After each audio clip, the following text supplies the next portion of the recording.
Good evening and welcome to the May 28th Conservation Commission meeting. If anyone else is recording tonight's meeting, please let us know now. As we've done in the remote and hybrid environment in the past, I'll go down the list of Conservation Commission members for opening roll call. Please verbally confirm your attendance. Kelsey Quinlan, here. Catherine Walsh, here. Nil Prasad, Here. And Kalima Mustafa Woodberg is absent. Starting off tonight's agenda, we have public hearing number 1. That is 25 East Hoyle Street, request for determination of applicability, Norwood number 2025-06. Our applicant is Morgan Bloom of Panther Residential. Rep is Tom Schultz of Goddard Consulting. It's just the RDA, the important parts anyway. Project description, assessment of whether there are jurisdictional resource areas on site. Thank you. Please just state your name for the record before you start. What's the best way to point to this, also discuss for the, and also have the camera show it? Anil, can you see? Yes.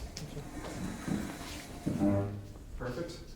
Yeah, I think that is good. Carly, are you Yeah. good? So, Yeah, I guess the issue is then when the people in the audience can't see what you're doing. Maybe put it next to the people owl. Drag this this way. If there's any questions, I can always turn it around, the board, because I think you guys are the most important people to review this, and anybody on the Zoom as well. Okay. Do you want to maybe back it up to right here? I can't point to it then. Okay. Okay. Sorry, making it I hear difficult ya. for everybody. no, it's okay. All right. Hello, everybody. My name is Tom Schutz from Goddard Consulting. I'm here on behalf of the applicant at 25 East Hoyle Street. Here we have just an ortho photo. This is a request for determination of applicability to confirm there's no jurisdictional resource areas on the locust site. Reviewing the ortho photo here, as you can see, this is a 2.5 acre site. It's primarily just pavement. It was used previously as a parking lot. Now currently it's almost completely vacant. There's some parking for the 2 buildings that are up here to the north of the site here, but in general, there's nothing else on the site. There's no stormwater infrastructure. We have East Hoyle Street up here to the north, the MBTA rail system bordering it to the east, and then we have some industrial buildings bordering it to the west and to the south. There's a ditch bordering the western and southern portion of the parcel here that receives stormwater from up-gradient stormwater infrastructure, and also there's an infiltration system in the hospital to the north, which you can't see on this ortho photo itself, that's pumping stormwater out of a 42-inch culvert, which is approximately this location, into the ditch itself, and then flowing south to where it eventually reaches a 60-inch culvert, which is down gradient on a southern parcel, a southern parcel itself. In our opinion, this ditch itself is non-jurisdictional under the Norwood Wetland Bylaw and also the Wetlands Protection Act due to the definitions and where the origin of the stormwater is coming from. So if you'd like to open up the packet, we learned the origin of this through a drainage study that the town of Norwood commissioned in 2004, and then it was updated in 2020. And there was a section of it specifically for this drainage easement here on this side of the property. It states, East Hoyle Street, just south of Norwood Hospital, is a low-lying area that floods regularly. The local drainage network receives stormwater from upstream pipes, local rainfall, above-ground sheet flow, and pump drainage from the Norwood Hospital. Stormwater runoff from this area currently drains through a 42-inch pipe in a narrow easement in a small ditch, which conveys south to a 60-inch pipe below a railroad corridor. So that's important to know that all of the water entering the ditch itself is strictly from stormwater, as confirmed by the town's own drainage study. If we look then at what the definition of a stream is, which is just at the bottom of the same page, which is page 2 of our packet here. The definition of a stream under the Wetlands Protection Act is a running body of water, including brooks, creeks, which move in a definitive channel in the ground, which our ditch does, and flows into or out of which flows into or out of an area subject to protection. This may flow part of the year, but such a body of running water which does not flow out the year is a stream, except the portion that is upgradient of any bogs, swamps, meadows, or marshes. So this ditch itself is upgradient of all jurisdictional resource areas. It's only getting stormwater. It's not receiving any water from any rivers, ponds, BVWs, anything like that. It's just stormwater. So that checks out for the underlined portion in the last section for the Wetlands Protection Act. And moving over to the Norwood Wetland Bylaw, a stream is defined under that as an open body of running water, including brooks and creeks, which move intermittently in a defined channel, natural or man-made in the ground. So that differs a little bit from the Wetlands Protection Act, that this is a man-made ditch itself. So if this was retrieving water from another resource area, then that would still be jurisdictional. However, such bodies of running water are intermittent except for those that serve only to carry intermittent surface runoff from stormwater or snowmelt. And as we just discussed in our drainage study, that all of the water entering this ditch is strictly from the stormwater from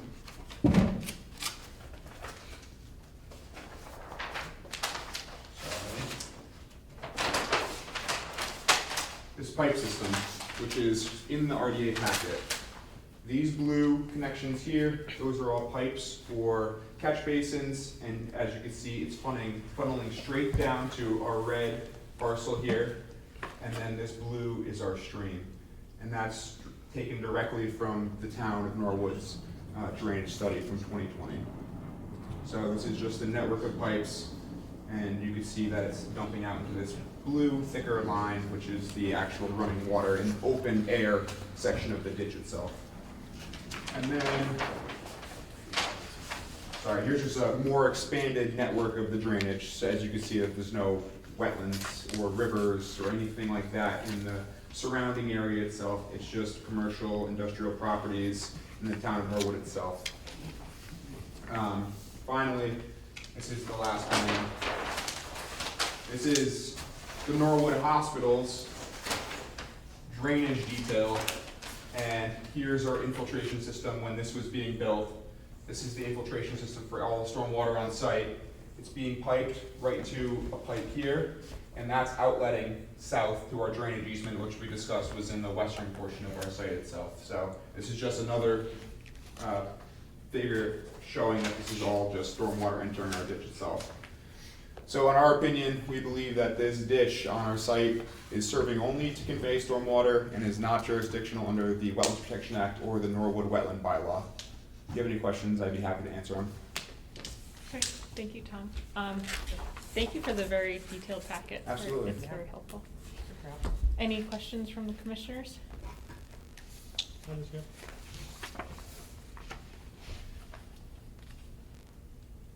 No, I'm good. Carly? Okay, so I was thinking about this, and I think that the waterway receives groundwater.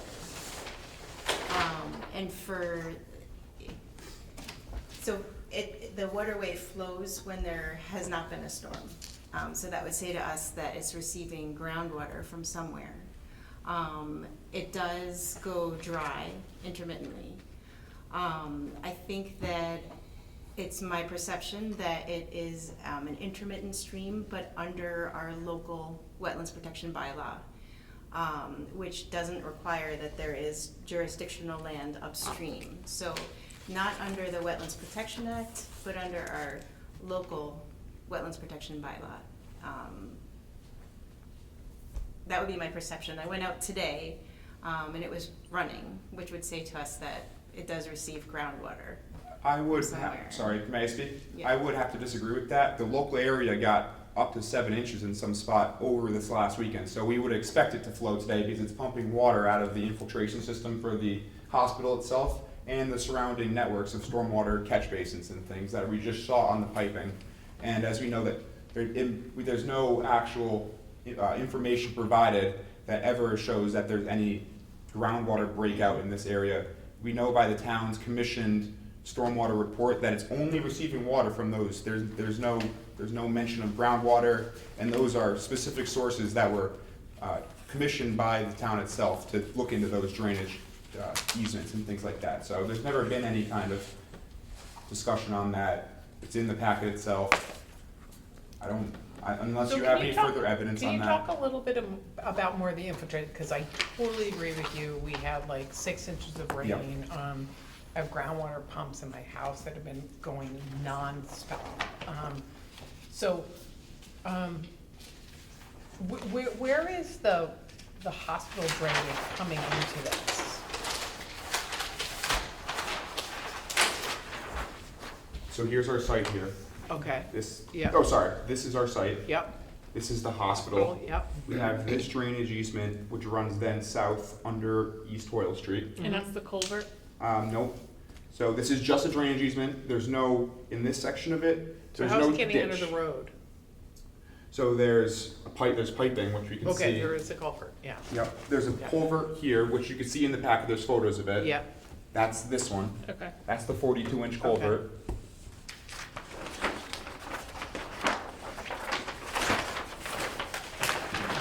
This is the hospital's drainage detail. Hey, Tom, there's a- Yep, this is the hospital's drainage detail. So you can see, Owen Hoyle. this is our, Okay. yep, here's the hospital itself. Here's our infiltration system here. There's this piping all around, collecting it from the parking lots, directing it towards our infiltration system, and that's being funneled out of a 12-inch HDPE pipe. Then that's being funneled to our drainage easement Yeah. here, and that's going south. Is that the only water source? No. We also have.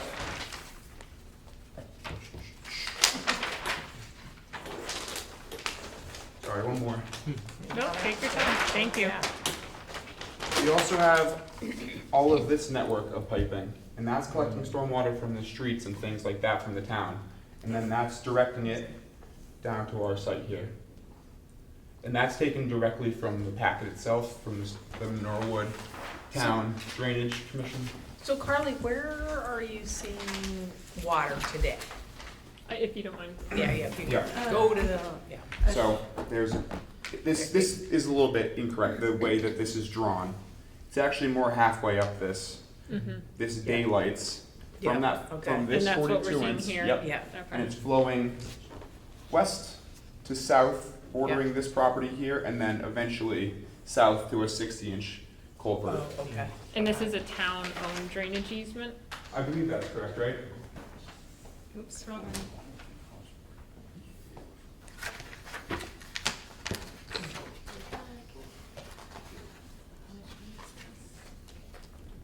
I mean, I'm just thinking if you were out there yesterday, it probably was crazy time, Yeah, right? and if you go out onto the site when it after it's rained, because I've only been there after it's rained, you could see that the color of the water itself is like a tinted milky color. It doesn't look like it's coming from anywhere that's a wetland. That would be filtering any kind of precipitate matter out and then expelling it into a culvert. This was it today. So a concern is, infiltration, inflow, and pipes are cracked. Groundwater can seep in and go into the stormwater pipes. I think it's just our staff has really never seen this go dry. It's virtually always running, and that is why there's the concern that it also receives groundwater. I would just argue that there is no proof that there is any groundwater infiltration. The only proof that we have is it's just receiving stormwater, and that's coming directly from the town's commission report that Stantec did in 2020. Do you mind if I? Go ahead, yeah. Meadowbrook receives this water downstream. Do you recall the Conservation Commission issued an order of conditions for work along Meadowbrook further downstream? And at that point, this stormwater is released from a pipe there, and it's considered it's considered a stream and, perennial stream and so forth, even though, you know, it was said to come from stormwater, and the firm working on that project was Stantec. So I think this doesn't have to be considered a stormwater ditch only at this point on this property. I guess I'm still under the impression that it's receiving groundwater. And therefore, I would say it's an intermittent stream under our local wetlands protection bylaw. What would be a way to confirm that there is groundwater? Do we have to wait till like the midsummer when there's no rains or something? It's tough because this is, you know, a very wet period. Mhm. Yeah. Yeah. Got 6 inches of rain last week. When the town report, when that was done, do you know what month it was done? It was done over a certain amount of months. It wasn't just done in one fell swoop. It was done as a natural path throughout the year. And can I ask one more thing? This can't be considered Meadowbrook either, because from the Conservation Commission's own website, it says Meadowbrook begins near Pleasant Street and traverses southward under Route 1. And this is over 1,000 feet up gradient of Pleasant Street itself. So, and that's coming from straight the Conservation Commission's website. I'll just, if I could respond, it's taken from our open space plan. And, you know, sometimes things are written out that aren't always absolutely accurate. I think that there's different authors and so forth. I guess I would refer more to like in the field observations. I mean, we also have the USGS map, which has the start and origin of Meadowbrook at Pleasant Street, which is straight from USGS. There's no mapped intermittent or perennial stream on our site under the USGS mapping. Carly, is the main concern that there is stormwater, or sorry, groundwater?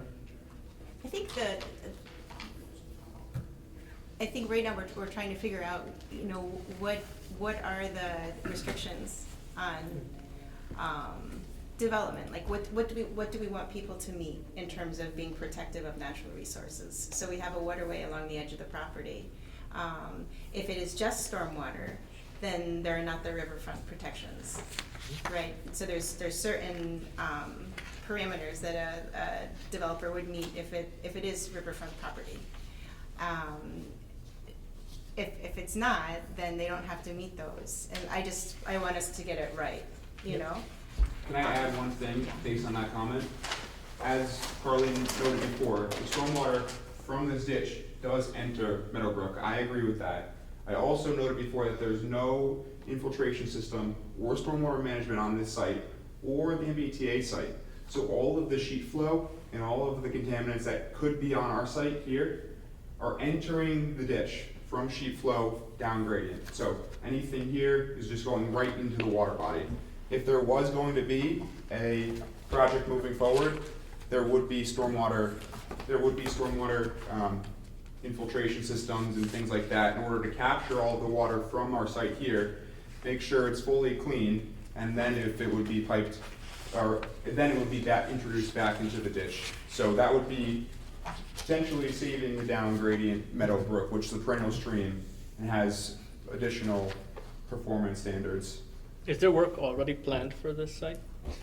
I would let Anthony here discuss that, but is there anything currently proposed on the site? We haven't proposed anything, we're still considering that, we want to go through this process first. And my name is Daniel, I'm part of the potential development team, and I've been involved in this site for a number of years, and I have seen it completely dry in the summertime during periods of no rain, but just wanted to offer that up to the team. Thank you. How is the ditch constructed? It's completely man-made, and if you go out there, you can see that boulders have been pushed into the banks in order to keep the water on top and daylit. And there's even one section that is a metal piece of sheeting that's keeping the water in the channel itself. And Carl and I both saw that when we were out there. One other thing to note is there's no hydric soils in the bank. The banks are completely dominated by upland species. So you don't expect the hydrology to be upgrading of the bank itself.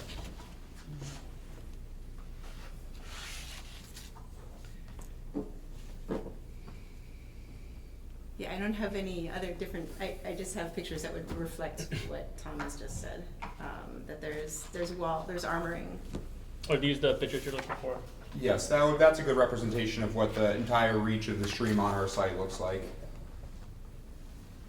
This is where it enters the culvert. Let's see. This is off our site, downgrading to the south, right before it enters the 60-inch culvert. You can see the blocking too, that's acting as the bank of the stream.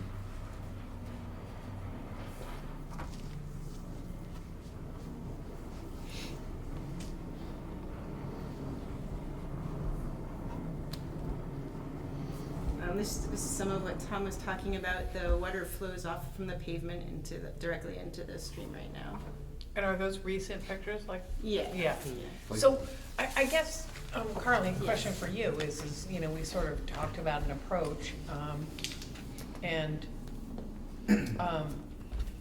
it was a huge rain event, right? Mhm. And so we seem to be focusing on, like, what's going on. Is it worth revisiting sort of the, where we're at this last weekend to see if that's really representative of what the conditions are normally?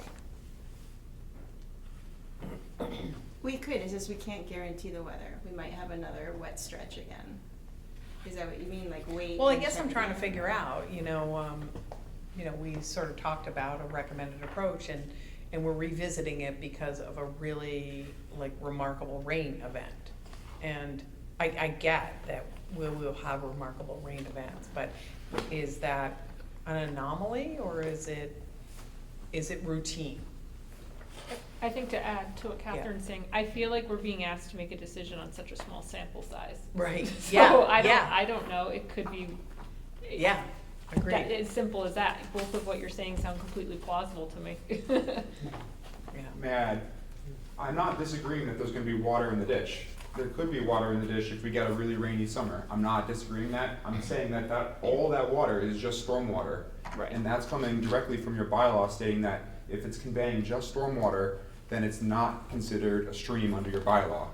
And that under the Wetlands Protection Act, if it's upgrading of other wetland resources, then it's not considered a stream. I personally don't know how we would sample, or anybody would sample, if groundwater is being fed into this.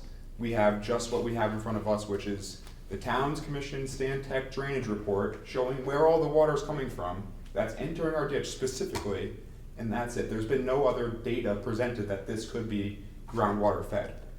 Is there any way to tell whether it's stormwater versus groundwater? Because I think that's where we're at, right? So I think we were all thinking, we were agreeing that it was stormwater, and then all of a sudden, it stopped raining or whatever, and it's wet, and we're assuming it's groundwater. And is that residual Well, stormwater, or is it These groundwater? infiltration systems are designed to leach out slowly. They don't want to push water out immediately. So you're expecting to see water in this thing for periods of days because it's also collecting from such a large area that water is going to continue to be in those pipes for weeks even.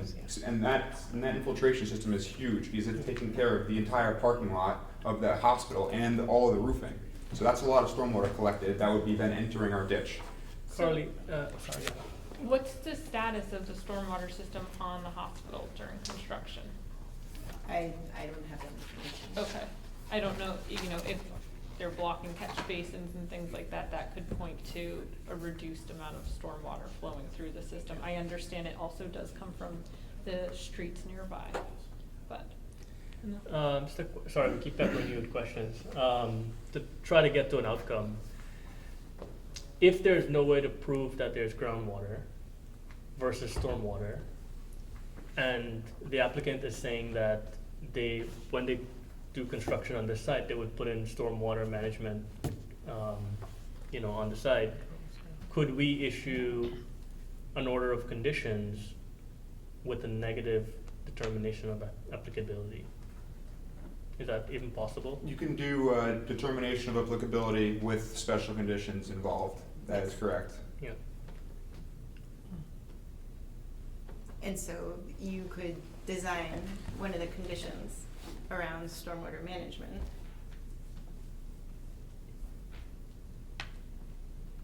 Is there something specific that you would want it No, I'm just thinking about to options say? here. Okay, yeah. Because if we have no way to prove groundwater versus stormwater, I think that's a sticking point for us, Mhm. right? So, but we still need to get to an outcome. Mhm. And we're making a decision on the heels of a huge rain event, Yeah. so, yeah. Speaking on behalf of the applicant, I think that we'd be very happy with an outcome of some kind of special condition requiring stormwater management on our site if we did receive the negative determination confirming that there's no jurisdictional resource areas on our site. Would they be required to do stormwater management regardless? Yeah, so, because of the size and the amount of impervious.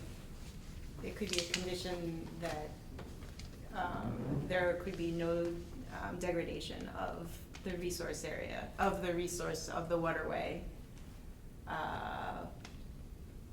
through implementation of adequate stormwater management. You know, it could be an improvement in quality even Mhm. of the waterway. I through understand management. it would be an improvement, I just know that there are significant flooding issues downstream, so I would hate for us to make a decision based on very few facts because of the significant rainfall Yeah. that could have very long-lasting impacts. I don't know if it's, And we can, get a second bite of the apple, right? So if we do a First- negative determination, they're still gonna have to come back with an NOI, right? Not No. if it's, no, if it's a negative determination of applicability. Then we say they we're don't. out. Yeah. If we give them, if it's a negative determination With under the conditions, yeah. Massachusetts Yeah, Wetlands yeah, Protecting yeah, Act and positive under the local bylaw, then we would see them for an NOI. Right, yeah. Could the town engineer look at the runoff from the stormwater from that property and tell us what the downstream impacts would be? You mean through, when they submit their NOI? Mhm. Yes, so tomorrow, our town engineering department is passing our stormwater regulations, and they become the stormwater authority. So they will review their stormwater management plan. Okay. I mean, because to your point, if there's potential for flooding downstream, it's probably already an issue, oh, yeah, yeah. yeah, absolutely.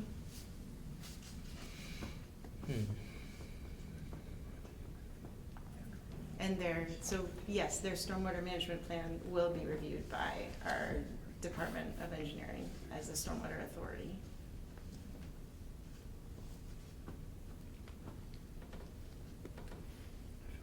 May I ask a question? Yep. Absolutely. What would you be looking for us to review or show at another hearing?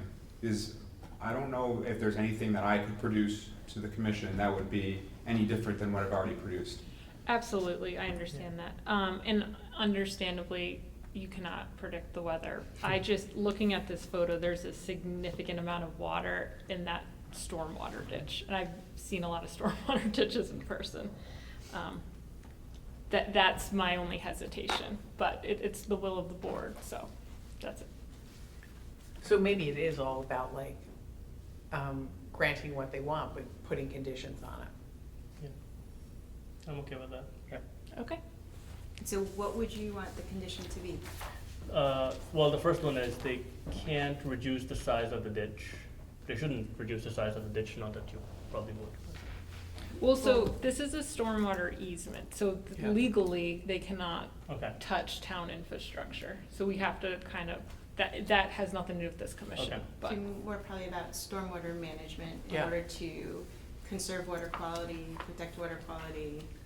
You want to improve Prevent- water quality in the waterway. right? prevent contaminants from running downstream from the paved. So water. through appropriate stormwater management to protect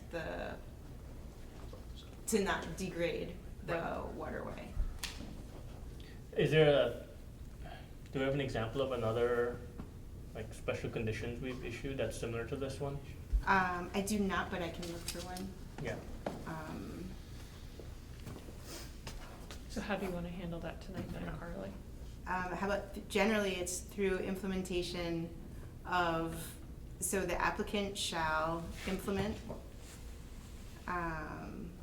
appropriate stormwater management,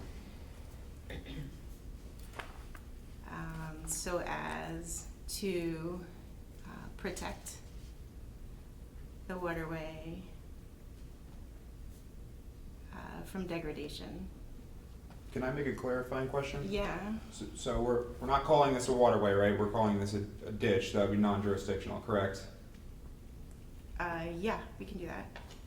And we would be, so, I don't know, so we would be protecting the water quality, not so much the actual ditch itself, correct? Protect the water quality. Right, if this is Yeah. non-jurisdictional, this can be piped and paved Yeah. over. Just Mhm. to, it's a Yes. way to transmit water from off-site or on-site Mhm. off. So Okay. it can't, correct? Yeah, just speaking of ecological quality, we wouldn't want to do that. Daylighting a waterway is far better, ecologically speaking, than paving it over and putting in a pipe. Can we condition that if we're saying it's not our jurisdiction with a negative determination? That's where I'm just a little confused of how we can give conditions when we're saying this is not under our jurisdiction. I spoke with our assistant director of community development, and they were under the impression that yes, we can condition it. Okay. You can do a negative determination of applicability with a special condition, to make sure that they implement appropriate stormwater management on site so as to protect the ditch. So could we give the negative determination upon, giving you the authority to negotiate what the conditions are? That sounds good. Okay, I feel like we're. And I would say I would run them, I would let the applicant know, they should know what the condition is, so it's like, we would be in contact. I agree. This just seems a little strange that we're calling this non-jurisdictional, but then somehow we're calling the ditch itself a jurisdictional waterway. That's where I'm hung up Because- personally. Yeah. Because if we're calling it non-jurisdictional, then we would be able to, but we wouldn't have to go through conservation, and then we would be able to do what we want with the ditch and the stormwater. And That's kind of my understanding, like, we can't have Yeah. our cake and eat it You too. It's too, either yeah, not our yeah. jurisdiction, we don't get a say, or it is, and we can talk about it's as a resource area protecting it. They'll have to meet the Yeah. stormwater standards per the bylaws regardless of what we do. And I will say that as a conservation planner, I will be participating in the site plan review where I can submit comments that reflect, the work of the Conservation Commission, the focus of the Conservation Commission about stormwater management and so forth. But we can't condition it.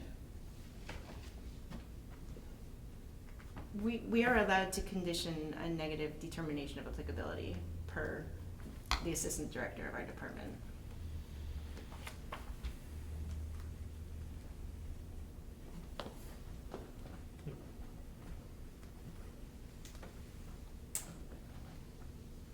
So what conditions do we want if we're looking to? Well, I think that's what we were just talking about, and then you just said you're having a little heartburn about that. no, I'm not Yes. I'm just concerned that calling that bank as Yeah. jurisdictional and us potentially not being able to impact that in the future for stormwater management and putting that in a pipe, that would be a problem because that would be claiming jurisdiction over something that's not under your jurisdiction per the negative determination of applicability. Hypothetical question. Let's say they were to put a pipe and it causes flooding upstream because there's not enough water flow through. Who has jurisdiction over that? Is it the town engineer? Jurisdiction over the size of the pipe, Yeah, over or potential how they flooding. manage stormwater. They will be the stormwater authority, so they will be able to say yay or no. Sorry, they who? The town engineering Town department. engineer, okay. This, if any project does get approved or proposed here, it's gonna go through several other town boards other than conservation, which will be reviewing any stormwater that's proposed. So I'm still confused. We're giving them a negative determination and you're saying we can impose conditions. But technically, we're admitting that we don't have jurisdiction. So I'm struggling with this. So we don't have jurisdiction, but we can impose conditions. Is that what you're my saying? understanding. I don't have any additional information in Okay. terms of that. Okay. So I think moving forward, this is just my Yes. perspective. I think we have two options. Mhm. Positive determination, it's our jurisdiction, Mhm. or negative and we don't impose conditions simply because it feels a little murky. Yeah, right. Or the third is we continue this until we can verify that we, That's an Have- option as well. yeah. Carly, do you have any recommendation?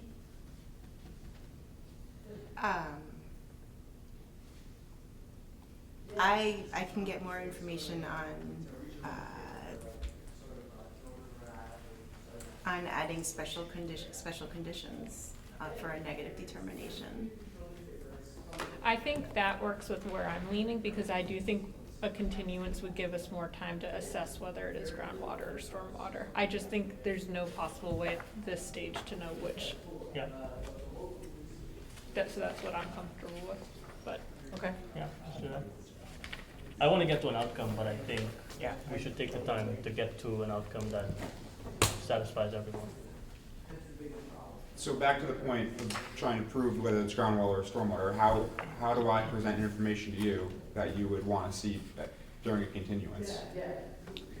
Because as far as I know, there's no way that I can prove to you that one water is coming from one way and one water is coming from another way. Is this something the town engineer could weigh in on for us, as he is, soon to be the stormwater authority? And he knows, the pipe network, this isn't obviously just private, No, it has, and I'd also like to confirm who its easement that is. If it is the town's, then, that's a significant part of the equation. Why don't we look at Access GIS? So I just gotta put it out there, like, we were pretty affirmative, we had, like, some initial opinions that this was gonna be a negative determination. And then we have this, like, uber rainstorm, and now we're saying, it's groundwater, not stormwater. And again, I'm going back to my personal situation where my groundwater pumps are going off, like, unbelievably in my home, at home. And I feel like we're switching it up, and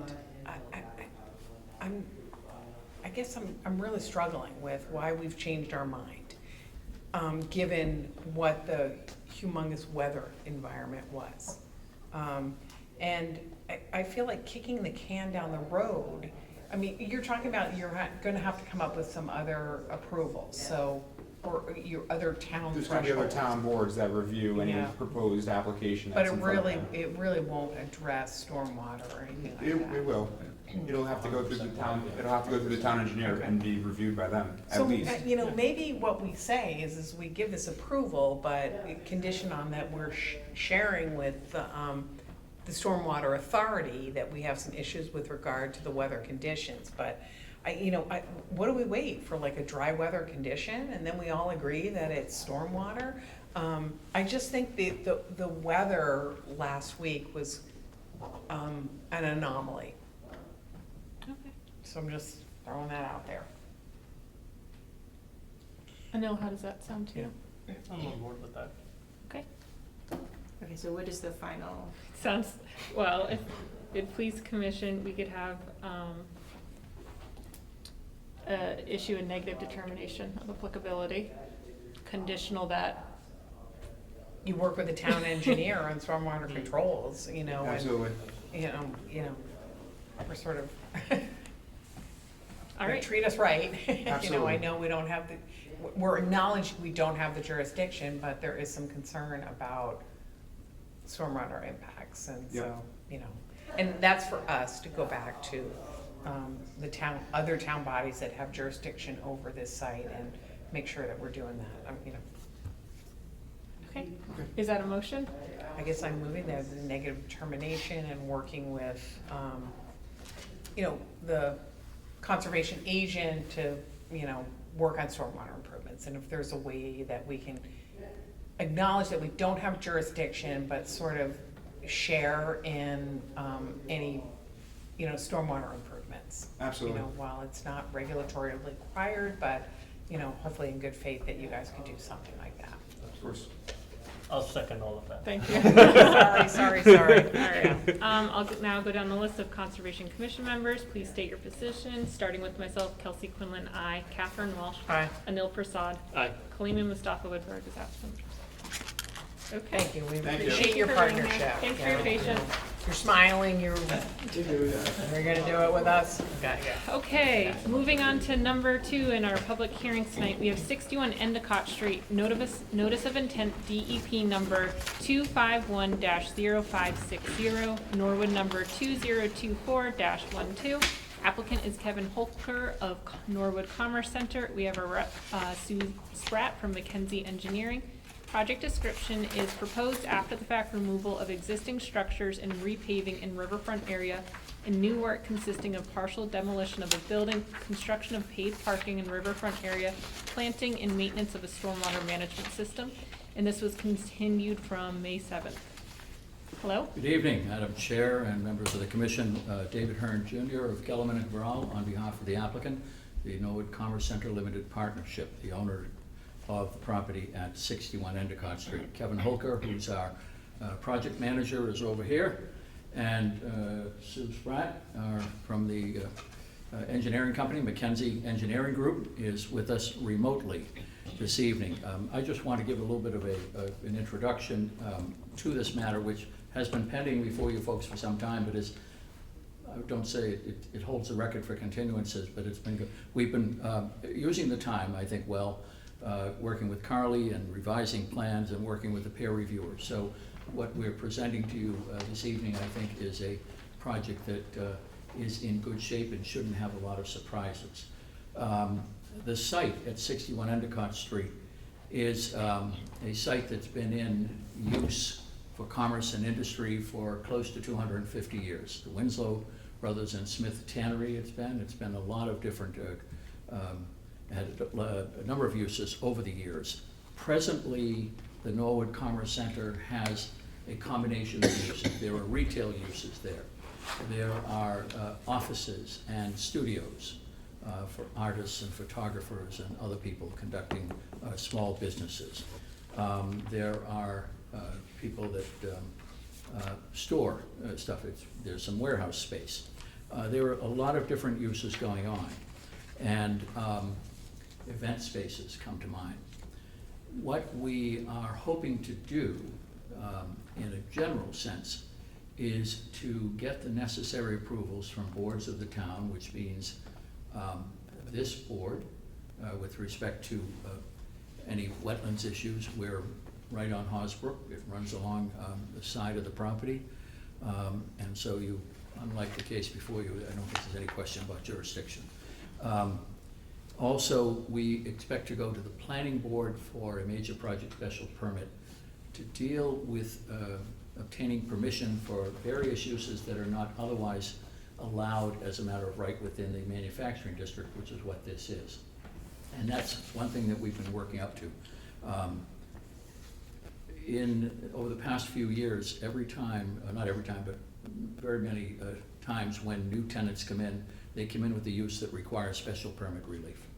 And they end up going to the zoning board, and it's been a significant part of the zoning board's docket at times to deal with that. And while they've been giving permission for certain types of uses, the applicants themselves, the individual tenants, don't have control over or authority over parking issues, traffic issues, and so forth. So we're coming in as ownership and management together and planning to go to the planning board to deal with permits, sort of general global permits that would allow the activity, the different types of activities without coming back on a case-by-case basis.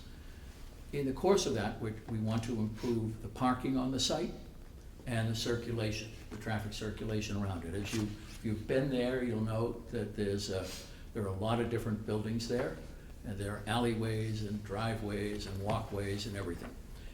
Over the years, there have been some buildings taken down and replaced with parking areas.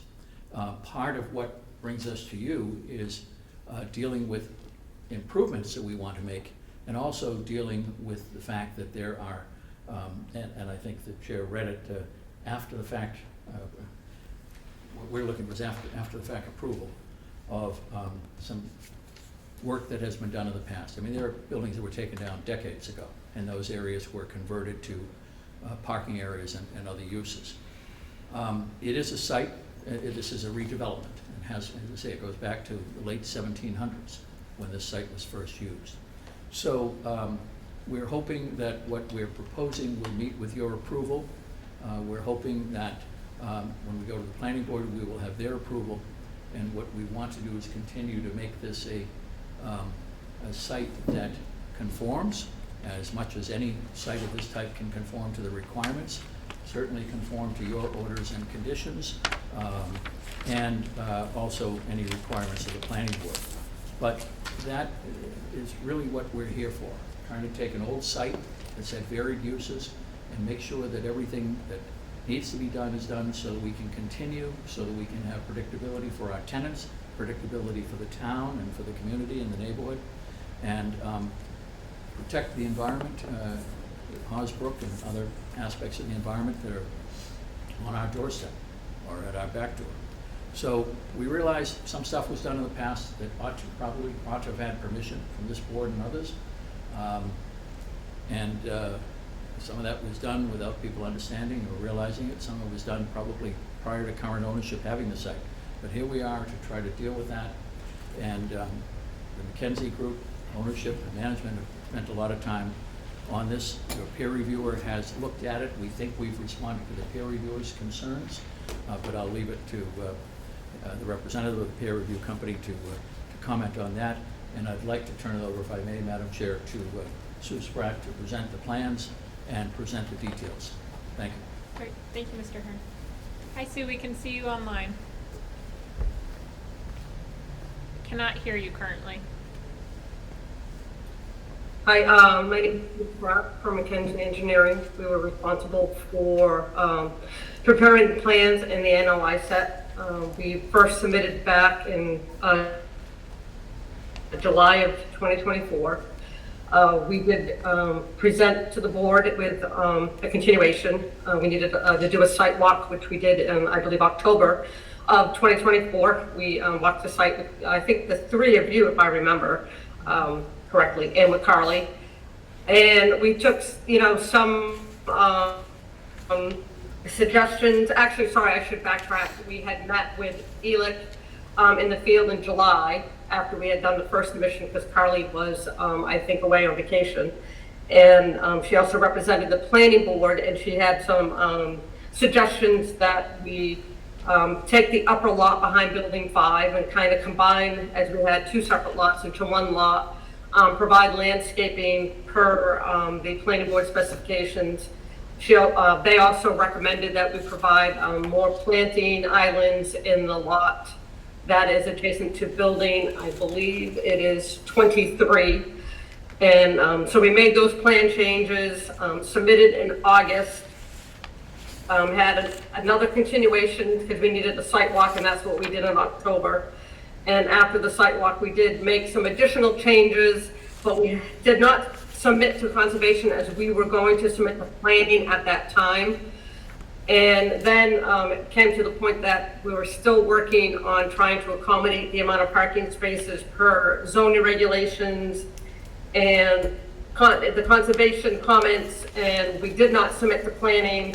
And then it came to the point that the plans that we did submit back in August were presented to PAR Engineering. They did a peer review. We took their comments, made a new submission back in April of 2025. We met with them in the beginning of, I believe, May on a Zoom call, and went over all their first level comments. And we addressed all of their comments in our submission of May May 14th, I believe, is when, or May 16th, sorry. May 16th is our last submission that we addressed all of Paris comments. But I will go through quickly so you understand what has changed since the July 3rd, 2024 submission. Carly, do you want me to put up the new plans, or can you? Yes, if you're able to do it, that would be great. Yep.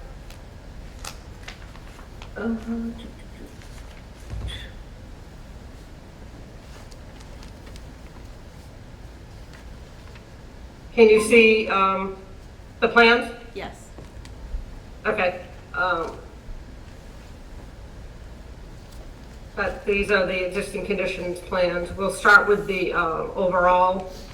We'll start with, first, is this what we have called in orange is previously unpermitted work.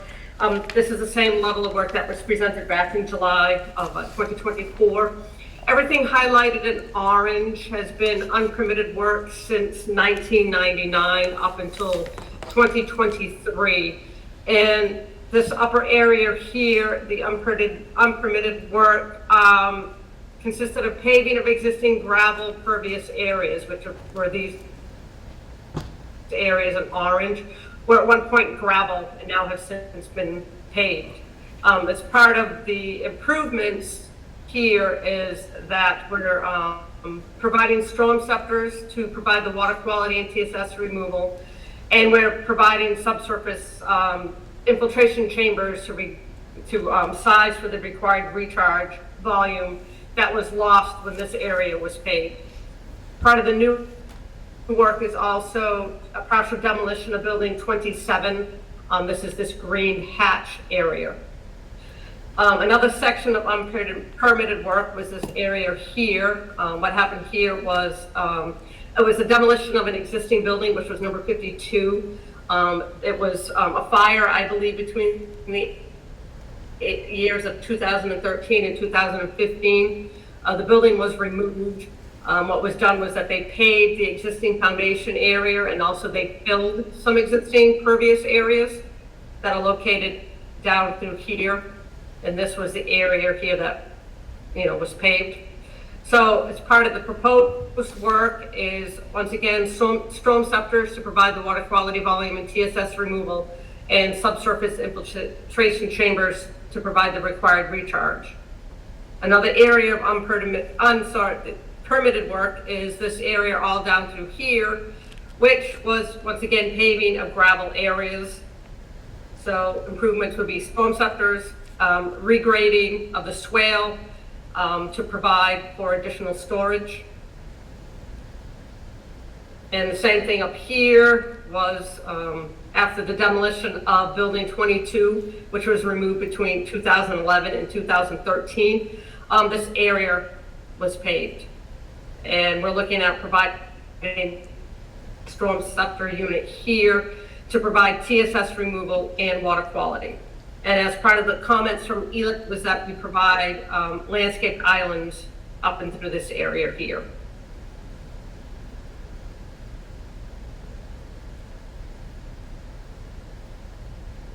So this second page is kind of showing you the overall site layout plan. This orange area up here was paved, currently paved. We're looking at adding this additional pavement here, but making one lot with landscape islands and all striped per zoning and planning bylaws, which is 26-foot wide aisles, 18.5-foot long parking lanes, 9-foot wide parking spaces. This is where we're proposing this subsurface stormwater infiltration chamber that will capture and recharge all this pavement, and so the pavement here that was done between 1999 and 2023. We're also proposing this all this green space along Hawes Brook all the way down. We're looking at removing the existing pavement through here. We're not touching this piece of concrete as it is part of a foundation of an existing building that was here many years ago. We do not want to get into touching that, so we're just removing everything around it and planting grass through here.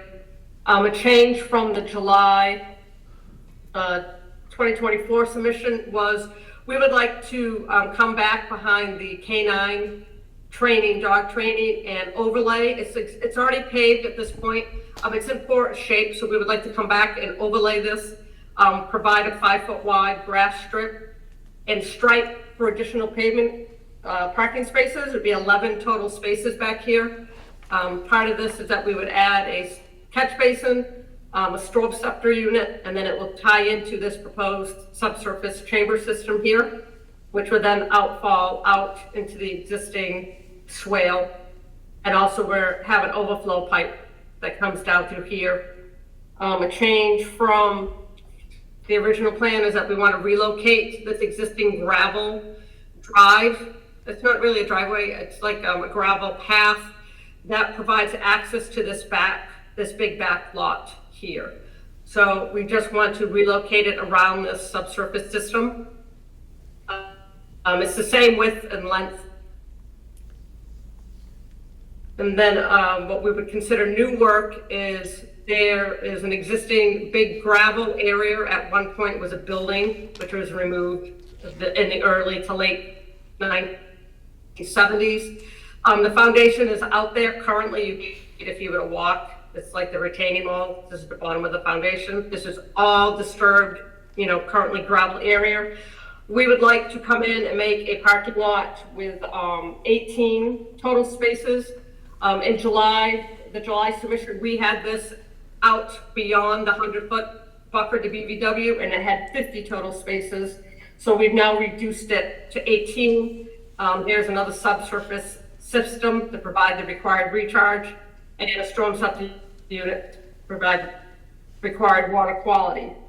We also would like to use this area here that is currently gravel with no landscaping to provide compensatory storage that was lost when this building and this location was removed. This area was filled, and so was this area, provides for parking. So we would like to use this area here to provide the required compensatory flood storage that was lost with this filling here. And like I said, a change from the July plans are adding these landscape islands up in this parking lot here that's adjacent to building 23. So at the point, we had plantings shown in the July plan because we had rain gardens proposed at this location, and in this location here. But through the course of the peer review consultant, it was recommended that we perform a FMTR calculation as our test pits were performed during the month of October, which was a dry period, and also it was during a statewide drought. So once we performed the calculations and added that information to the test pits that we had performed, in order to provide rain gardens in these 3 spots, we'd have had to raise the site significantly in order to achieve the grading and site to provide the rain gardens. So we did not want to get into raising the site, so we looked into providing the subsurface chamber systems that you see here on this plan. And also another change is that internal to the site, it's already all paved with all these drive aisles. We have come in and looked at areas where we could restripe and add additional parking without adding any additional pavement. And these are these blue lines that you see here. These are all additional striped parking, but no additional pavement. The only additional pavement is in this location here, and this area here outside of what is currently paved, which is shown in orange. So like I said, the rain gardens have changed. We have added storm scepter units at each one of these locations. We've also added, we're removing an existing system here that is a particle separator, and we're replacing it with a larger storm scepter unit that will treat the first flush for the entire site. Currently, it does not treat the entire site. It treats pretty much these downstream, but the new storm scepter will treat the first flush for everything that runs through the closed drainage system out for this outfall. And I'll go to the next page.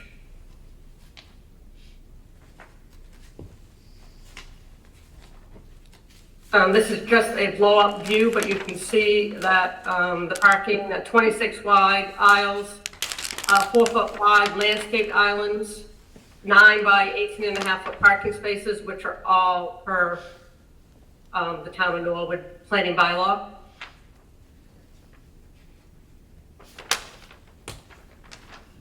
Providing, at the minimum width here, the grass strip is a little over 3 feet. That's narrowest, but you can see it ranges from roughly 9 feet down to 3, much wider through here, and then 5 feet down behind the K9. We're looking at this area here is where we want to provide the subsurface infiltration system, relocation of the gravel drive. So can I jump in real quick?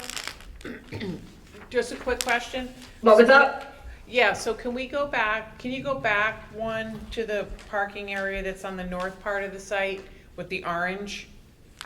And The one with the orange? yeah. Yep. So the orange was the unpermitted parking? Yeah. Okay, and then the gray is existing parking? New. Or new parking? Okay. No, So well, out. this orange was unpermitted and it's already paved. Yep. Same with up here, was unpermitted and paved. What- Anything on this side, as you can see, the hatch, like, the light gray hatch, Yeah. it's currently gravel. Okay, and you're proposing It's new. currently And gravel, you're and the proposing new. foundations of a building that were removed between 1969 and 1999. And you're proposing new parking there. You're gonna grade that and pave it. Okay. That is correct. Okay, all right, got it. Yep. Okay, all right, thanks, I just wanted to understand that. And there are stormwater controls that are being implemented as part of the new and trying to That is address correct. the unpermitted. Okay, great, thank you, Yep. appreciate it, thanks. The stormwater controls are for, they will TSS. mitigate what was done, that was unpermitted work, and it will also mitigate the new work. Meaning you're gonna treat the stormwater from both of those paved areas. Yes. Got it, okay, great, thank you. This size, it is sized to handle the recharge from what was paved back here, not permitted, and it will handle the recharge of all this new area in gray. Understood. Okay, great, thank you. Thanks, appreciate it. Okay. Got it? Sorry, I got you off task. You were on the, Yeah. C6? This last one, which is the new area here. Yeah.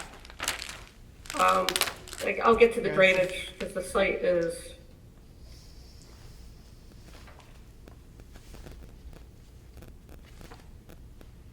Yeah, so we're adding, a storm scepter unit here, which will treat all this area up in here that was paved, between 2011 and after 2013, I should say, when this existing building was removed and this was paved. This is all untreated, and it goes into this intermittent stream, which eventually gets into Hosbrook. So we're adding a storm scepter unit that will treat and require the required water quality volume for this paved area. So all this will be treated, which now currently is untreated, that enters into here and then enters into Hosbrook.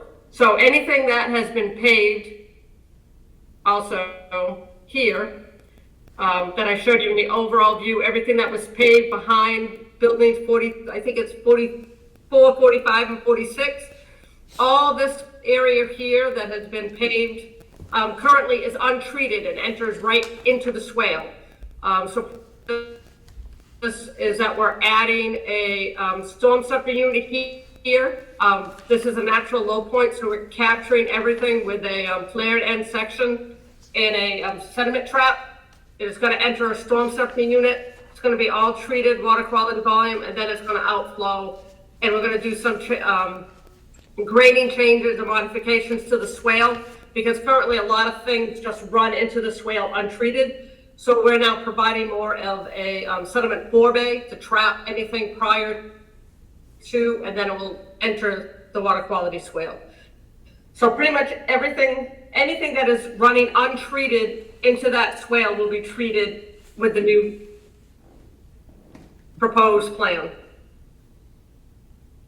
And this next plan is showing our compensatory storage plan, that we have to provide compensatory storage for every increment of foot that was lost from the filling in this location here. And we do have a little bit of filling here in order to add these subsurface systems. So everything in this magenta color shows you the surface areas for each incremental foot, and we're providing more than enough compensatory storage when you look at the storage calcs.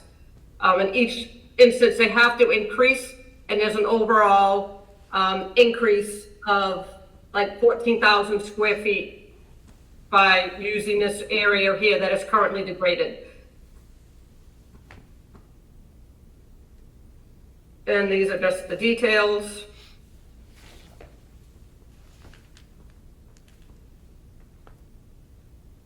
And this area here is showing what it was considered previously degraded riverfront area. Everything in green was previously degraded, as you can see, either had existing buildings, or it's devoid of topsoil, or like I said, it was pavement, gravel, and such like that. So this was all degraded riverfront.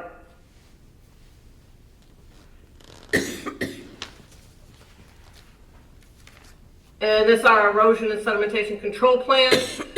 We're proposing a temporary sedimentation basin up in here to handle any runoff that were happening with construction of this parking lot. And there's going to be a silt sock all along the edge of Hawes Brook. Proposed stockpile area. Another temporary sedimentation basin in this location here. To catch any runoff during construction of this paved parking lot. And these erosion control details. As part of the review with PAIR, they wanted more of an alternatives analysis for work within the riverfront. So the alternative that we did, our alternative analysis was alternative one is the current project, which has been designed to minimize the creation of any new impervious surfaces. Like I said, we reduced from 50 parking spaces to 18 with that new parking space. It keeps the landscape buffer along Hawes Brooks and incorporates subsurface stormwater management systems. And like I said, storm scepters to treat units to effectively make, the brook, which currently now flows into Hawes Brooks, untreated and unmitigated. The second alternative would be, we would consider a full build. Per zoning, we need to provide 759 parking spaces. Currently, the plan as proposed provides 471 spaces. Like Attorney Hurd has mentioned, we will be presenting this to the planning board. We will be requesting relief from the full parking requirement because we feel the site does not generate the amount of traffic or volume necessary for the 749 spaces. But as part of the alternative would be a complete full build, which would be anything that would be, as you would see, green space would probably have to become pavement in order to achieve the 749 spaces. So that was alternative 2. Alternative 3 would be a no build, which would be, we wouldn't demolish building part of building 27, which is, it'd be continuing deteriorating. The stormwater, which currently runs unmitigated and untreated, would continue to be running in the same way. And furthermore, we wouldn't be providing the compensatory storage lost from the filling the filling occurred once building number 52 was removed due to the fire. One of the comments was, I shouldn't say a comment, but since we have removed rain gardens, the applicant is willing to include shrubs and saplings. And at this time, we will coordinate with the board and the agent as to where the type and location on the site that you would prefer to have those plantings. Instead of just showing them on a plan, we would rather work with the commission as to where you would like to see those plantings and what type of plantings you would like to see. Is there any questions? Wow. Yeah, Very comprehensive. Thank you. you've really Yeah, it covered was- everything. Yeah, it was really helpful, right. And the plans were good too. Yeah. Carly, should we go to you or peer review? Hello. Hi, yeah, Spencer Lins with Park Corporation, worked with Mackenzie on this project and with Carly on this project. I would just say, so my general review process as a peer reviewer is to go into the Massachusetts Stormwater Handbook and take a look at their design and their stormwater report, their plans and everything, and go standard by standard through the 10 standards and make sure they're in compliance with all of the performance standards within the actual stormwater handbook itself. You know, things like peak flow attenuation, treatment of stormwater, these general things. You know, I would echo the sentiments of Susan. You know, we gave a lot of feedback on the standards themselves and how they were complying with them.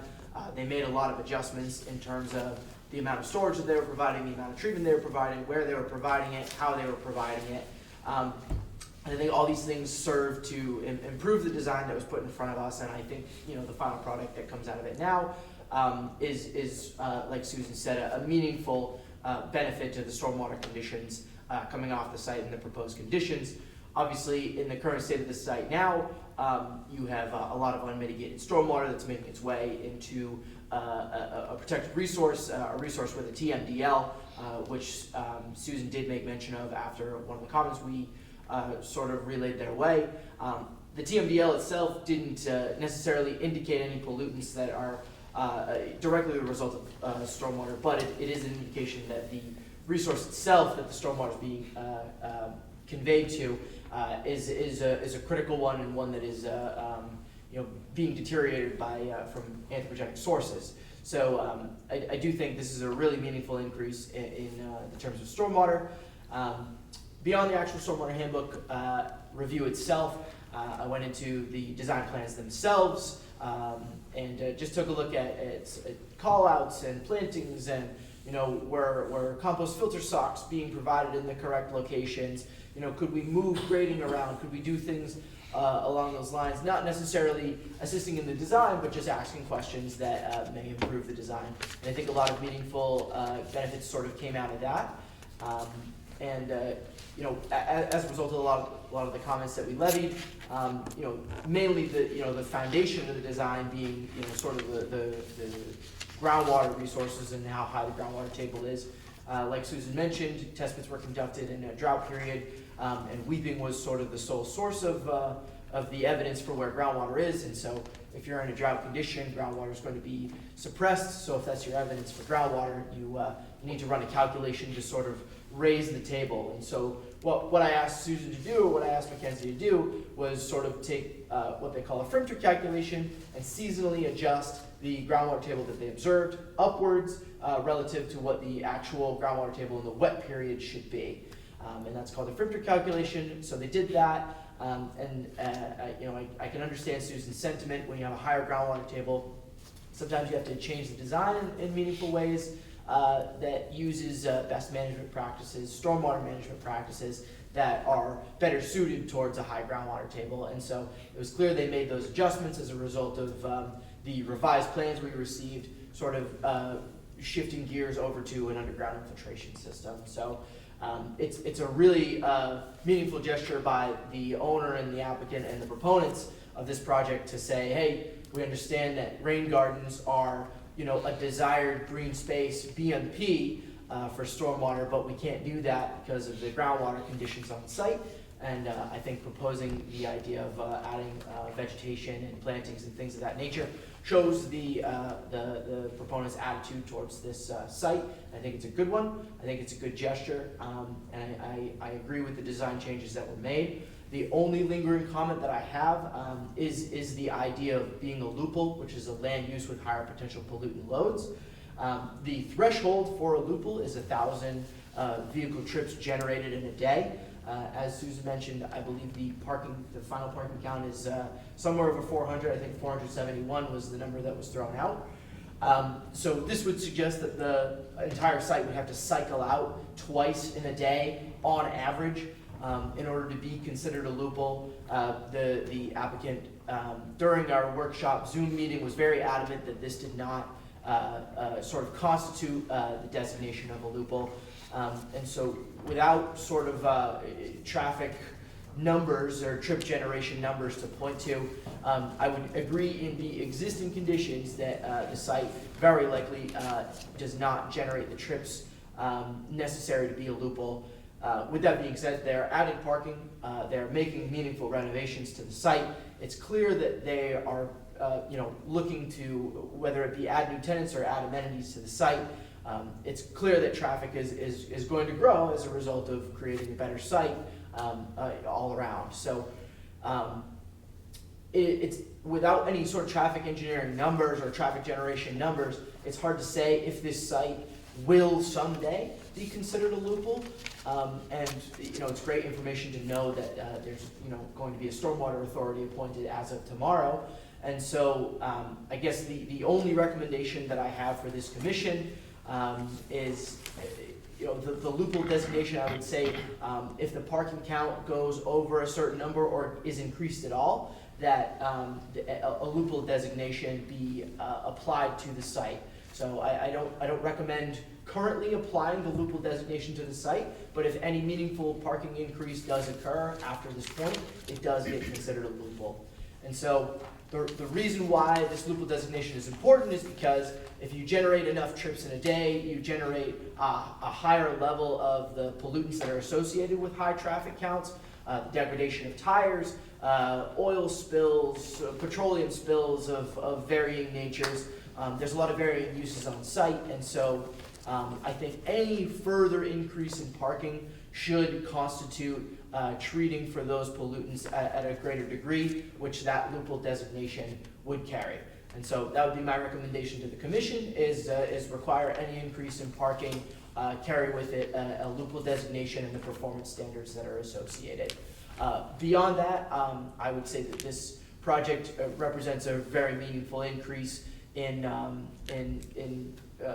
or a very meaningful benefit to stormwater conditions, and I think the owner and the engineer have both done a great job in terms of representing that benefit, and I think this is a good project to move forward, and I recommend approving it with that one condition.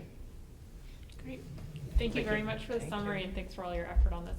No problem. Sue, I see your hand is raised. Do you want to go, David? Yeah, I could. And then we'll go to you, Sue, okay?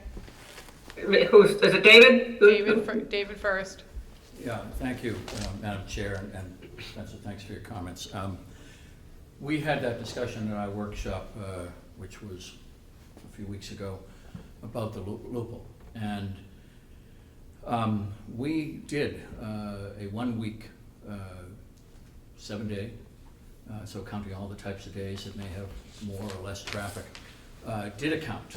And we got, for what we consider to be a typical week, 1,355 vehicles spread over 7 days, which is less than 200 vehicles a day.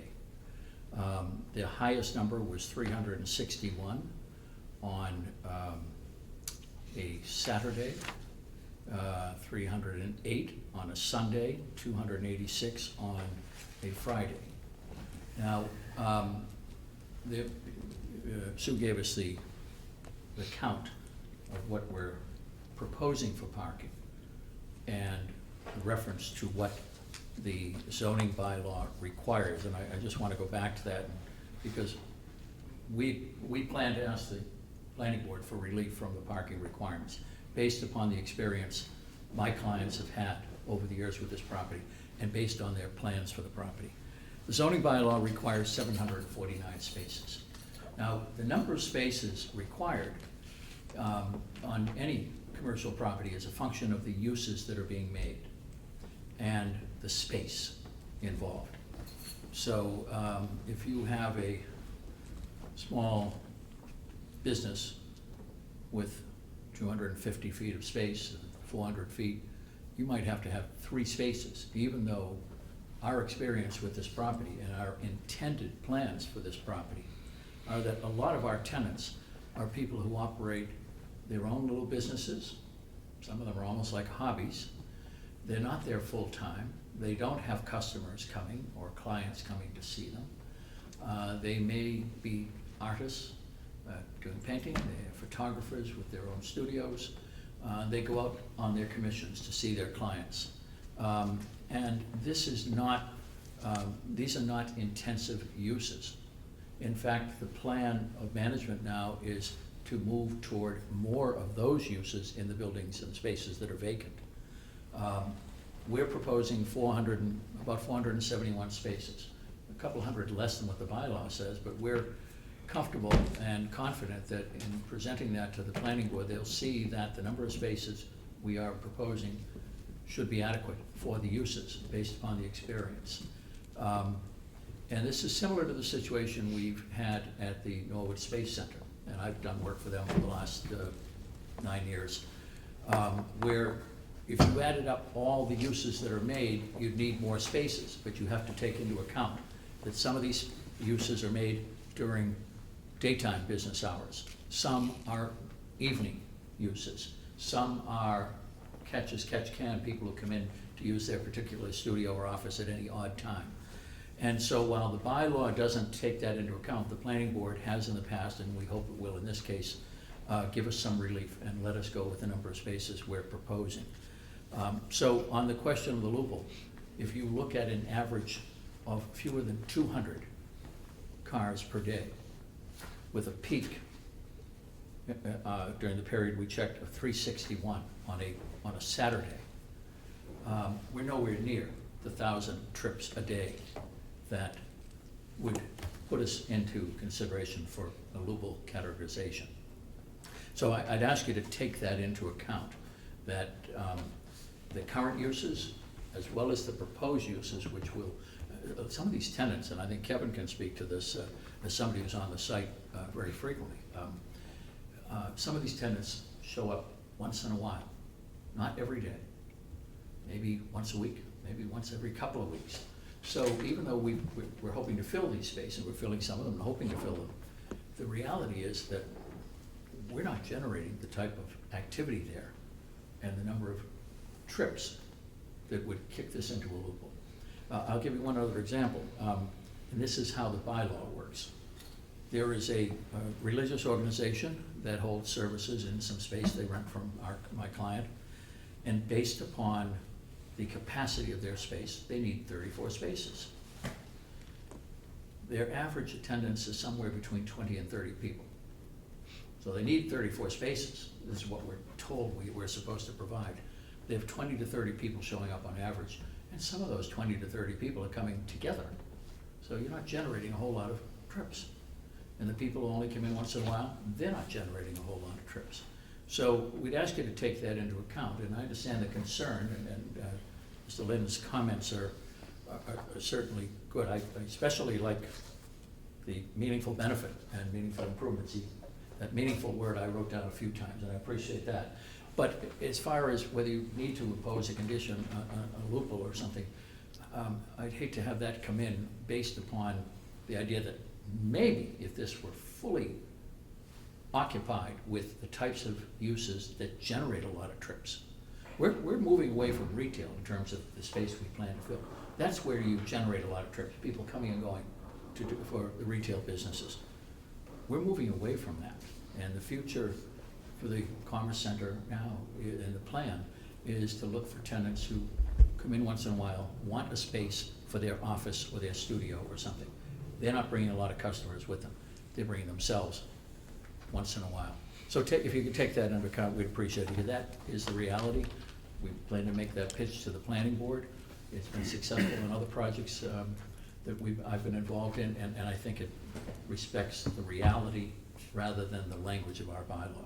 So we would hope that you not consider this, I mean, if you want to look at it, a couple of years down the road, it might be reasonable then to say, let's see what happens. But right now, we don't foresee this as having anywhere near 1,000 trips a day. Just doesn't. Thank you. Thank you, Mr. Hearn. Sue? No, I was just gonna comment that we did do some traffic counts, so Okay. he beat me to it. Wonderful. Okay, thank you. All right. Carly, do you have anything to add? I would support our peer review, Spencer's comments.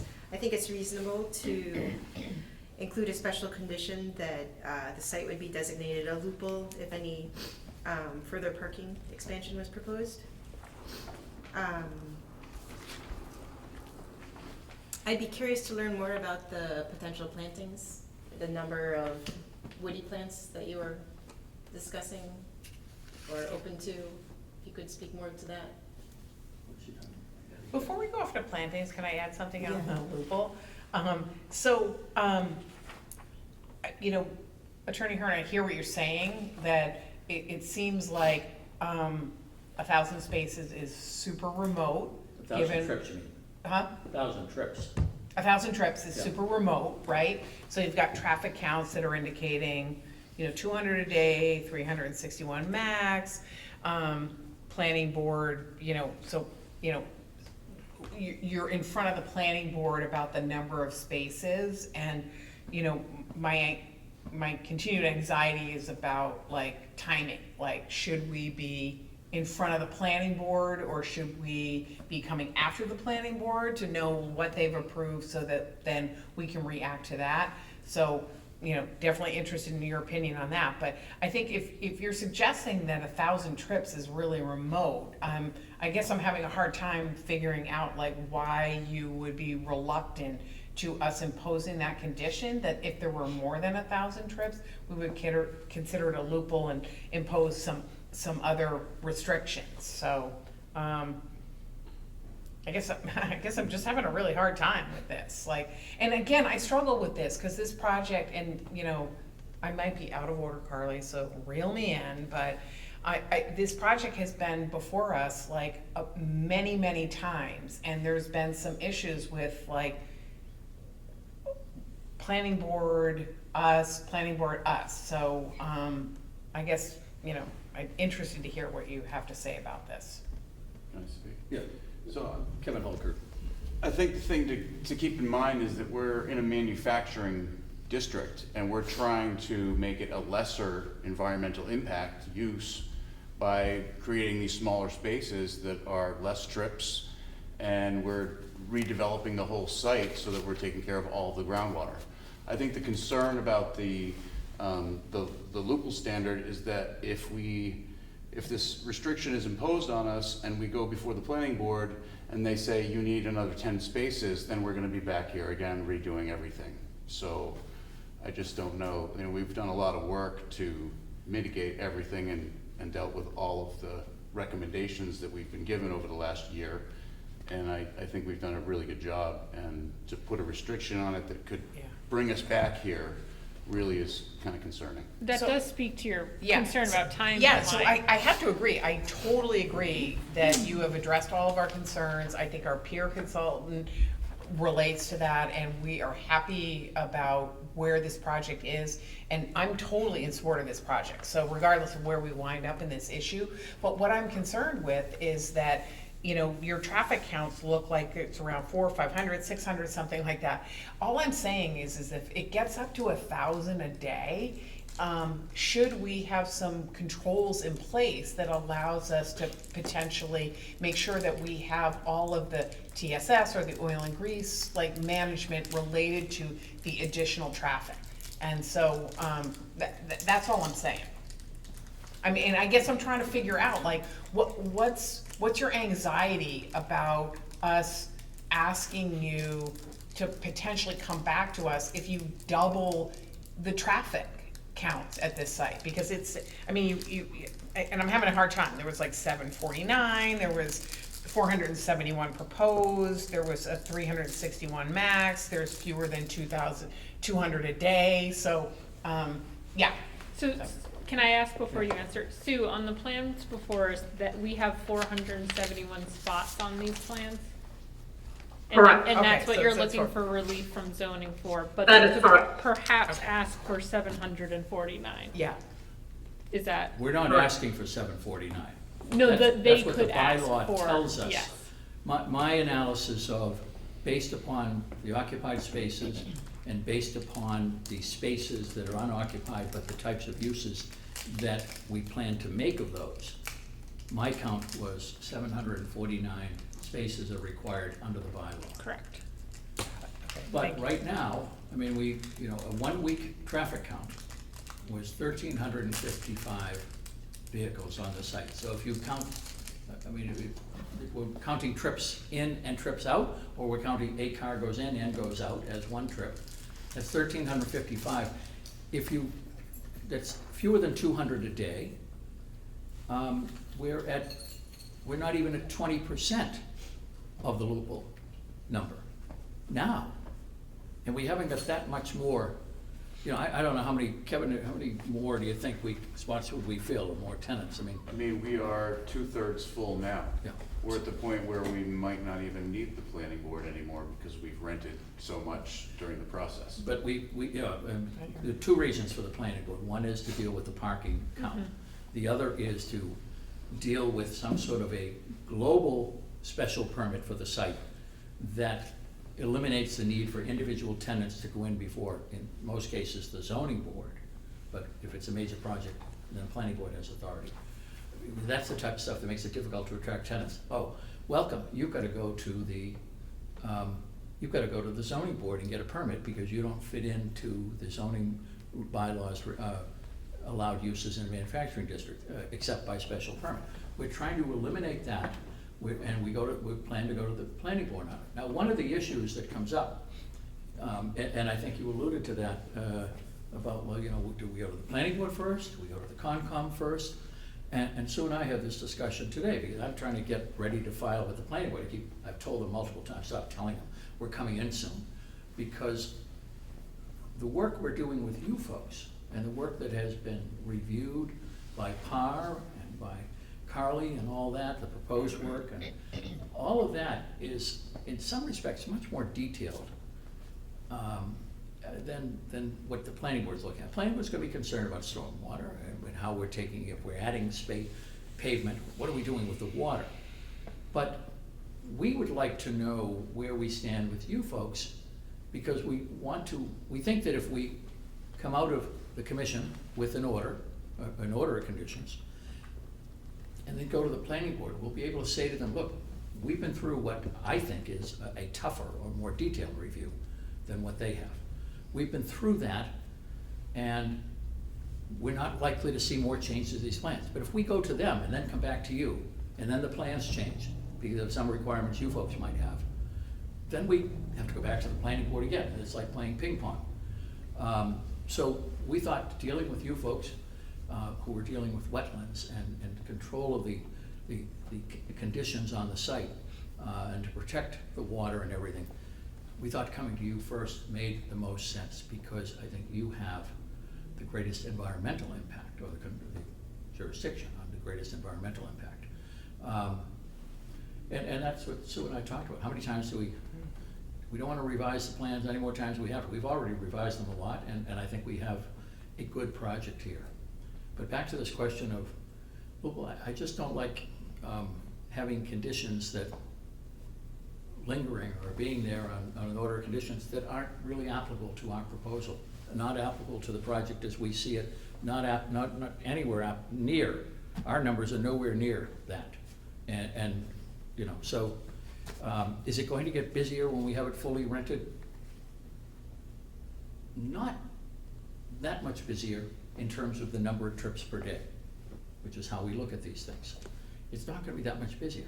If we rent out a bunch of small units for studios or offices or whatever, sometimes people just wanna keep their stuff there, their hobby stuff or their art stuff or whatever. Those people don't come in every day. So even if we fill the spots, it doesn't mean that filling, say, 50 spaces means you have 50 more people showing up every day, or 100 more. You don't. And that's part of what the argument will be to the planning board, but they've been open to it in the past, the zoning board has been open to it, and so they're familiar with it, because our bylaw does not take into account the variations in time of day and all that of a lot of the uses that go on. So I don't know, I'm. So like could to I get just, minimalist. I would love to just add one thing. Yeah. So with all due respect, the planning board is not concerned about stormwater. They're not. They're not weighing in on it, but like They that. do, they will be, when it Yeah, comes to but- site plan review. Yeah, but I mean, that's really sort of our purview, and I think what would be helpful for me in making a decision, if I understood like what the maximum amount of parking would be. And so, and that's not for us to decide. And so part of what you're saying is you feel totally confident that you will never be at a parking level at a 1,000 spots per day that would put you into this loophole category. And so if you guys are confident in that, I guess I'm struggling with why you won't agree to an additional review if we get to that point. And again, I support this project. I totally think that, you know, the stormwater improvements here are way better than what was going on in the future. And I'm not trying to be difficult, but I'm just saying that, you know, I guess if traffic were for some reason to increase and there's additional pollutant load or stormwater runoff, I want to have the ability to be able to make sure that we're accounting for that. So would your condition be something in the nature of, how do we manage that? How do we police it? If it's dependent upon something in the future Yeah. that we don't think will happen, but I understand your concern that what if it does? And we're So not what is talking about. what do you have any thoughts Uh, about yeah, how we would I mean, condition that? Clearly, we're adding parking, right, as part of this, so Yeah. clearly that we're expecting some, at least future build out of increase in traffic generation. And so, you know, I think we towed that line, we towed that threshold, you know, without really any understanding of when we would go over it, right? But, you know, as you improve the site, as you improve conditions, you know, who knows what happens in the future? It's hard to predict how a site's gonna change, especially as you make things more amenable to tenants or customers and things of that nature. I think the idea that we have a stormwater authority in Norwood is something like this would be perfect to kick over to them.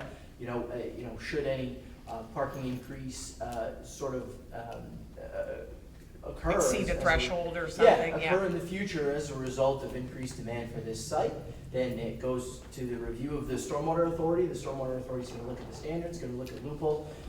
This applicant will have the ability to make an appeal to them again and say, hey, look, here's our new use, here's our new traffic generation.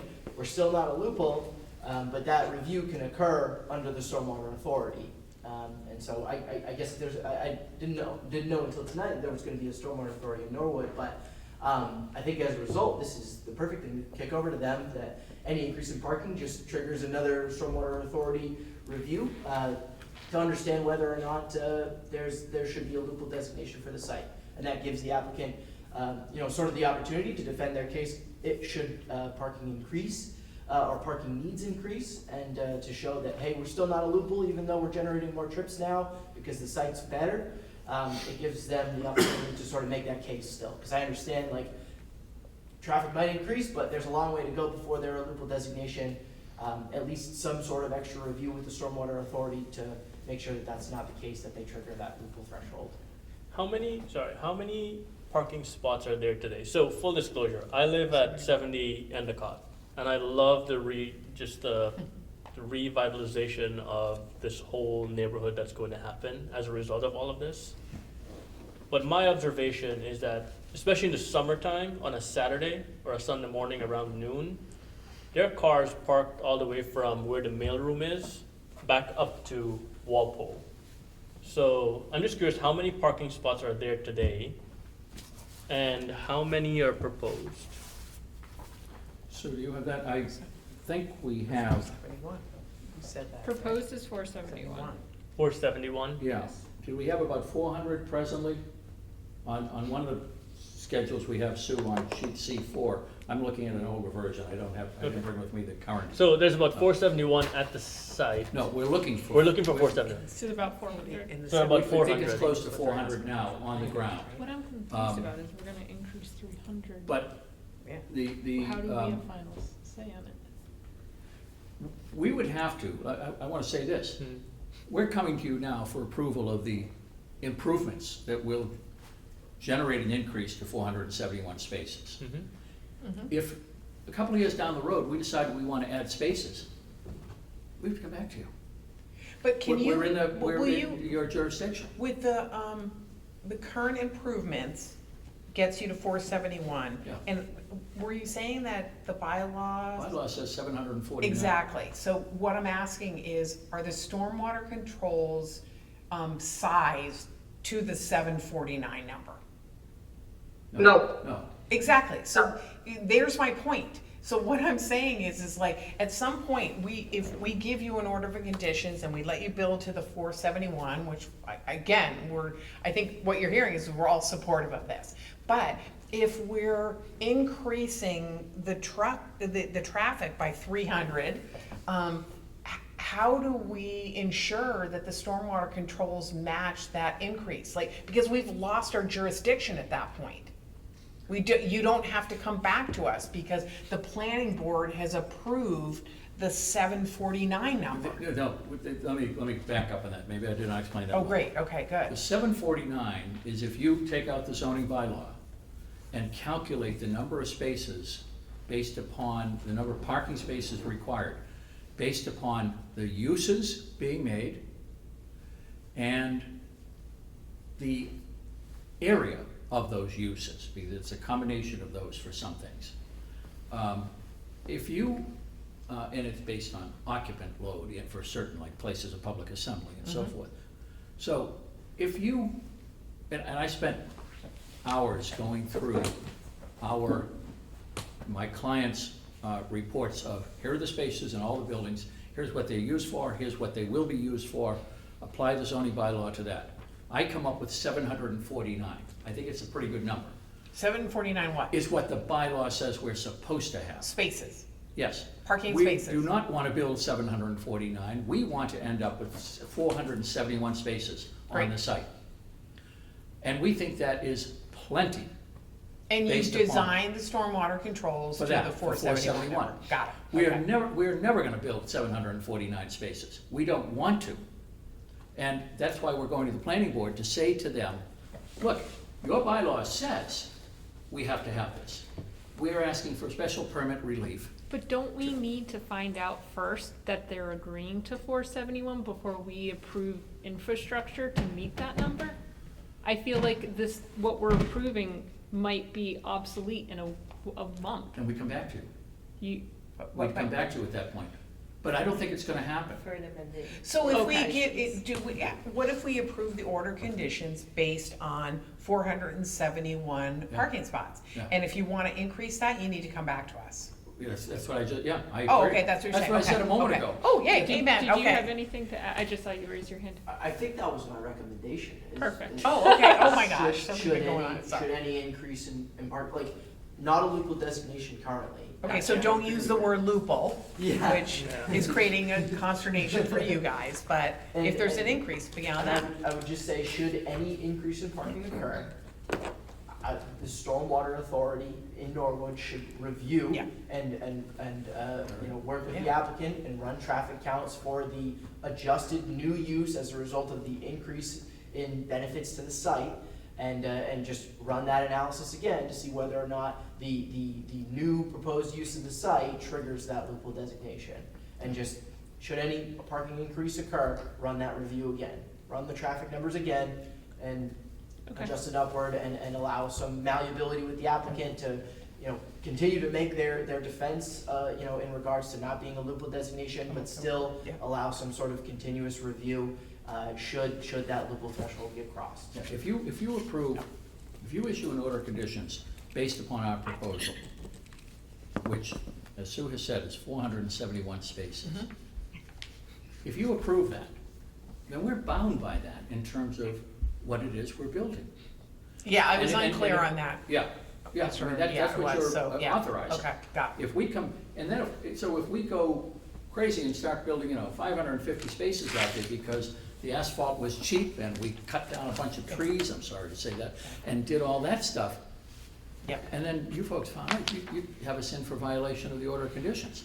If we come back and say, you know what, circumstances have changed, we need to build another 40 spaces, and we've got Hawes Brook running by us, so we're within your jurisdiction, we've got our stormwater concerns, we'd have to come back to you to amend the order of conditions or to do something on that. You still have that. If we live within the terms of the order of conditions, then we're done with you, so long as we comply with it. Yep. I mean, it's nice visiting, but I mean, my client only We wants can to still come visit here the once site, in a right? while. Yeah. And we have a neighbor that visits every day in the morning. And, Okay. and so, Mr. Prasad talks about the days when there may be a lot of cars parked there and running out down along Endicott I mean, not Street. maybe, it happens, I see it Yeah, every we're Sunday. trying to deal with that by improving the parking so people, one of the problems here, I think, is that people don't even know where to park. when I they're agree, there. I've been Yeah. to the site. I drive We've around all there been once in a there. while, Yeah. I Yeah. take my wife on these inspection tours, and it's like, where are we going back here? And I'm supposed to know my way around the site, and I think that's part of the problem for the public. If we are able to make these improvements with some paved areas that are, as we show in the plans, with striping, with the landscaping that, the little And islands some and all that. signage on Yeah. parking as well. I think as you enter by the mailroom, maybe have some signage that directs people to where parking spots Yeah. are. Yeah, that's one of the other things, is we're trying to improve the circulation. Yeah, we used to have a map up there, but because it's changed so much, Yeah. we'll put the new map up when we get approved. Yeah, and we want to be able to direct people so they can find the parking. So I think that will alleviate, because right now, and you are familiar with the site, right now you go over there, it's like, where do I go? So you try to cram in the nearest one to where you think you're going. When you get done with this, we're gonna have some nicely paved, nicely landscaped as much as we can, striped spaces so people say, oh, that's where I go. They didn't know they could park over there. That, I think, will alleviate a lot of the problems. But no, we don't want to build 749, that's our pitch to the planning board. Okay. And the planning board doesn't, probably, in the final analysis, I don't think they want to see 749 spaces there, because they'd rather preserve some unpaved areas. Okay. So, Okay, great. Just to interject, Carly, what is our cutoff time? Oh, I shoot. think it's 10. 10 Okay, o'clock. so we're getting So, close, okay. if it could, would it please the commission to make a motion? Oh, okay, so we're making a motion that we're gonna approve the order of conditions with a cap on 471 spaces. And Carly, you had a number of conditions. Have you shared those with the proponent? No, I think that we can whittle these down now. Okay, To Spencer, our peer reviewer's condition, I have any increase in parking shall yield a stormwater review by the Stormwater Authority to determine if a loophole status shall be designated. Is there a specific number that would set this off of added parking spaces or a percentage? No, I think it's fair to the applicant to allow them to make the appeal to the Stormwater Authority. Even if they see an increase in traffic generation, they should have the ability to say, well, it's still not 1,000 trips a day. I would hate to say, well, if you cross 471 arbitrarily, you're a loophole now. I think it's fair to allow them I agree. some ability to argue their case, provide traffic numbers, and prove that they're not. So I think just the general, leave it to the Stormwater Authority to review it based on a loophole status, and hold them to the conditions if they meet that trip generation. okay. So I'm unclear. Are we capping them at 471? Okay, so what are we capping them at? So It's- when it's do a they come trigger. back to the Increased stormwater? parking. Increased parking. Okay, so anything over 471? I mean, I hate to be like a ball buster on this, but It's not necessarily a cap, it's a trigger. yes, that's what I'm saying. So Over anything, 471, it triggers a review. yes, So- exactly. Same Right, outcome. so Yes, any okay, increase- same outcome, yes. Any increase over 471 parking spaces. Yeah, you need to go to the stormwater authority. You gotta Yes, go to the yes, stormwater and authority. we're not gonna unreasonably withhold that, yes, okay. Okay. I You think good with that's that? all that, because, so we would, the idea is we would, Spencer, you're saying, you're recommending that we go to the stormwater authority if we get the idea that we need to have more than 471 and review it with them? Correct. Okay. Specifically for loophole designation, provide new traffic numbers. If you're still under that 1,000 trip a day threshold, then a loophole still wouldn't trigger. And provide, as part of that, provide traffic study for the trip count. Yep, based on the new uses of the site or the new trip generation for the site. Who does the traffic study? Well, there are different people you can hire. You can do it internally. There are different ways to do it.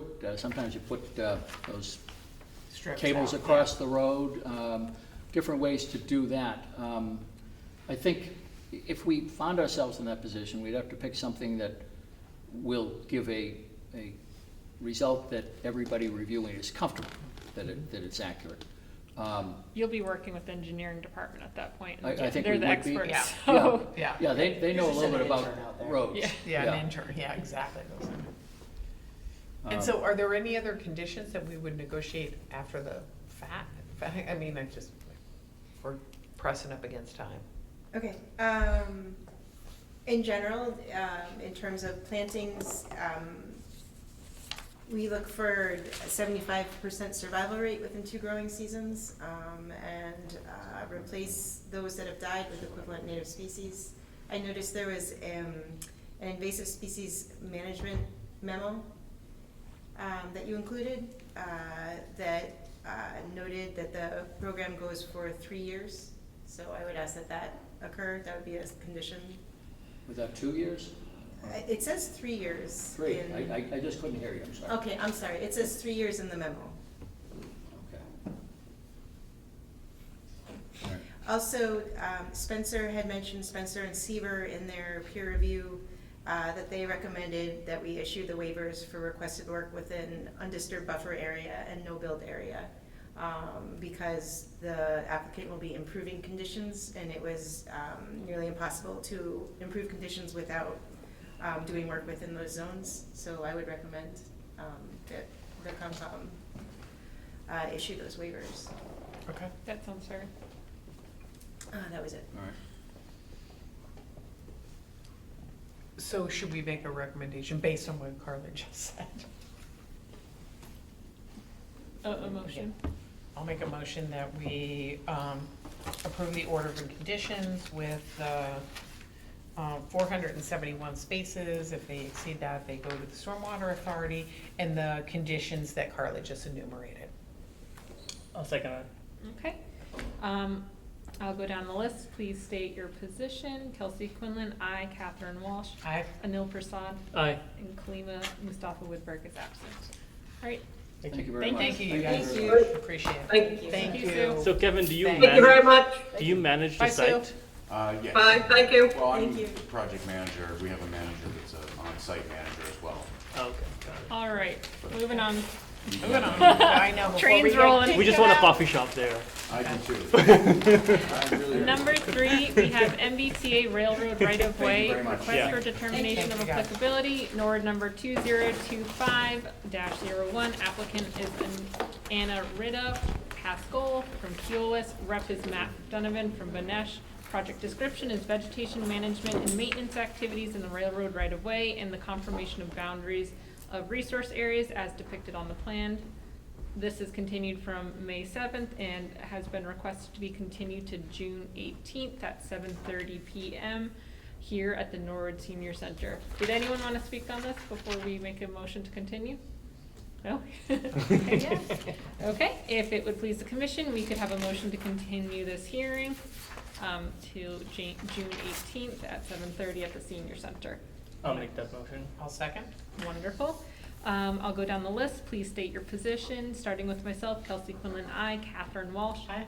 Anil Prasad. Aye. Kalima Mustafa Woodberg is absent. All right, moving on to number 4, we have the Norwood Airport request for amendment to order of conditions, DEP permit number 251-0566, Norwood number N2024-22.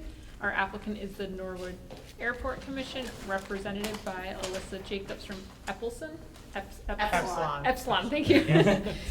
Project description, modification to the approved fence layout. Thank you all for your patience. Yeah, thank you. Your patience is admirable as well. Good evening, Alyssa Jacobs with Epsilon Associates, here on behalf of Norwood Airport, Mark Raymond, Airport Manager. Nice to meet you. So we had to file for an amendment to the order of conditions that was issued last fall for the wildlife fence at the airport. We, after consultation with FAA, it was determined that the fence, portions of the fence needed to return to its original alignment, despite the desire to kind of move it in closer to the airfield due to FAA requirements for sight lines associated with the approach lighting system, as well as runway visibility zones and where the two runways intersect. So we've submitted plans that have show this new alignment. We've still been able to pull some of the fence line out of the wetlands east of runway 1735, but otherwise the fence will essentially be replaced in the same existing location as it is currently. So it's so less of a reduction of work in wetlands, but still as much as feasible. Okay. Do you, either of you have any questions? I do not. Carla, any Yeah, comments? I get it. Pretty strict. Sounds very reasonable. Yeah. Didn't really want to have to come back to say that, but Yeah. here we are. Okay. So we're looking to make a amendment to the order of conditions, and that is a motion. So I'll make a motion that we amend the order of conditions to reflect the change in the fence line based on FAA requirements. I'll second that. Wonderful. Okay. I'll go down the list of Conservation Commission members. Please state your position. Kelsey Quinlan, aye. Catherine Walsh. Aye. Anil Prasad. Aye. Kalina Mustafa Woodburg was absent. Thank you. Thank you. This should have been first one on the list. I know, are you guys staying for the beaver activity? I am. Okay, I thought you might be. All right, that, yeah. so we're done with our public hearings for the evening. We're moving on to wetland issues and updates. Number 1, we have beaver activity at Norwood Airport. Thank you. Thank you, and thank you for your patience. Good luck to you. So do you want to give an update and then? Whoever wants to go first. Yeah. All right, so there are beavers making their homes in the waterway along the edge of the taxiway. Runway. So there is a large beaver lodge, and there is a small dam that they've created downstream, and it's created some ponded water. The ponded water is of concern to the airport because of the potential to attract waterfowl, which could fly up and impact aircraft. So it's a passenger safety issue.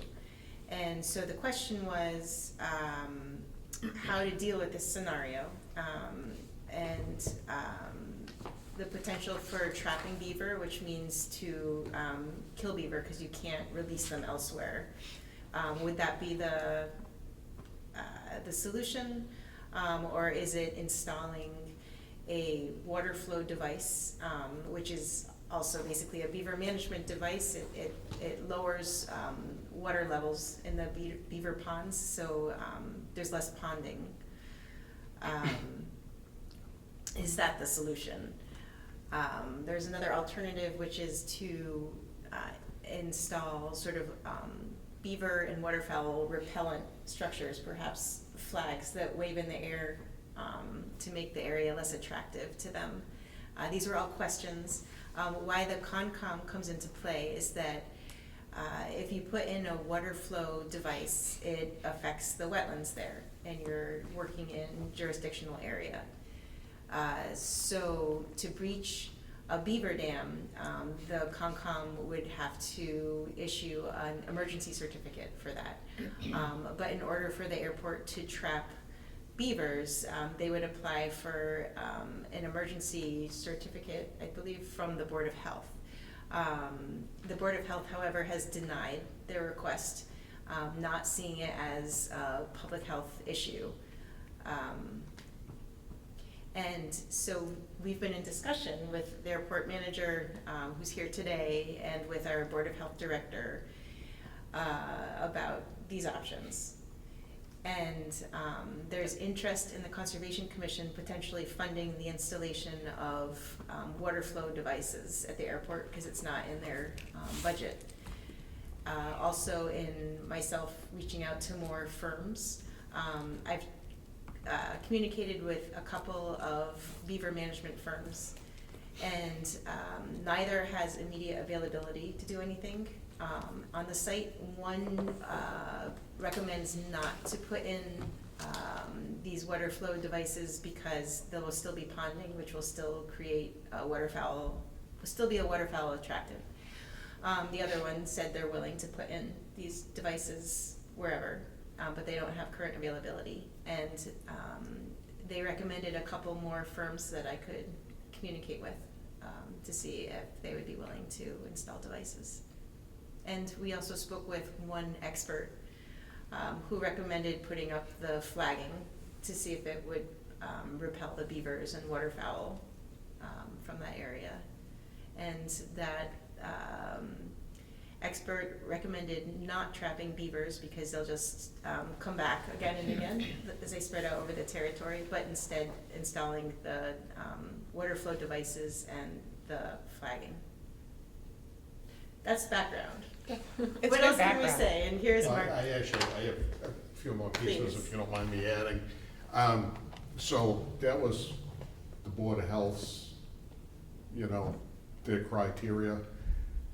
Ours is much different because we have obligations to both MassDOT and FAA. All the federal grant money we take, we sign grant assurances, actually Airport Commission and the Board of Selectmen. And a lot of that has to do with, maintaining the infrastructure and running the airport safely. The water ponding, as Callie mentioned, attracting the birds. The birds are a hazard to aircraft. Obviously, we were all remember what happened down in New York City in the Hudson River a few years back with the airliner that landed in the water because of birds. We have had bird strikes at Norwood. Fortunately, nobody has gotten hurt, but aircraft have been damaged. So there's that part of it. The water table being high is a concern with the infrastructure being compromised. That runway that's adjacent to that beaver dam, we just repaved that, I think it was 2 years ago. And I believe that was a $4.8 million project. And that's part of the grant assurances, we have to maintain that runway to a standard for 20 years. Every project is 20 years. So there's that part of it. And also, either side of that runway, there's a safety area, which extends out, I believe it's 150 or 200 feet off either side that we have to maintain. The water encroaching on that, then we're not able to maintain that to the standard it needs to be in the eyes of the FAA and MassDOT. And the final piece is the aforementioned fence project that we just talked about. There's probably, I'd say, between a mile and a mile and a half of fence that runs through that area. And if the water table starts to rise, is it gonna interfere with the contractor doing the project? My understanding it's gonna be metal posts set in concrete. If the water table's up that high, it's, is we gonna be able to, concrete the posts in place? So that's, like I said, our perspective is a little different because we have other higher authority we have to answer to running the airport, so. Thank you very much for sharing that. If you got any questions beyond that, I'm more than happy to answer them. So you have a friend here on Concom, because I worked at Massport for 15 years. Oh, did you really? Yes, I did, and we had this exact issue out at Hanscom Field. Mhm. And the runway safety areas is 500 feet, so it's 250 on Yeah. each side of the runway, right? And, you know, we went through a lot of these macerations with Bedford, Concord, Lexington. And so I'm empathetic to this, and I do believe that these dams create water hazards that attract waterfowl, which is clearly an aircraft hazard. So I think trying to figure out like the most or least invasive way to correct this, we should be thinking about. But in the end, like, what is our jurisdiction here? Like, our jurisdiction is impact to the waterways and not necessarily removal of the dam or removal of the beavers, right?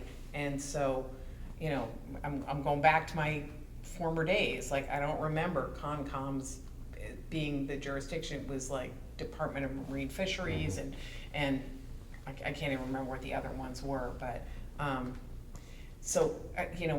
like, what is your recommendation? Because Carly has put together some amazing stuff about like what other towns are doing, and Well, we had, you know.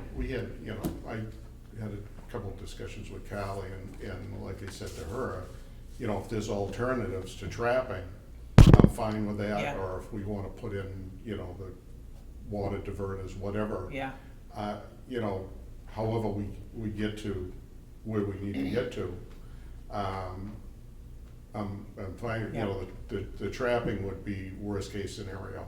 But with all due respect, like, it's not the conservation or the town of Norwood's responsibility to pay for this. I mean, I really think that that's an airport expense and it's a MAC expense, and, you know, so I'm not really supporting that, because I don't think it's our responsibility. Like, and granted, I wanna help you and I'm totally being empathetic, Yeah. but that, you know, Well, that's yeah, why I'm here, is to Yeah. try to, you know, so. come up with a solution Yeah, to this yeah. problem, because, like I said, it's Yeah. a safety hazard at the airport.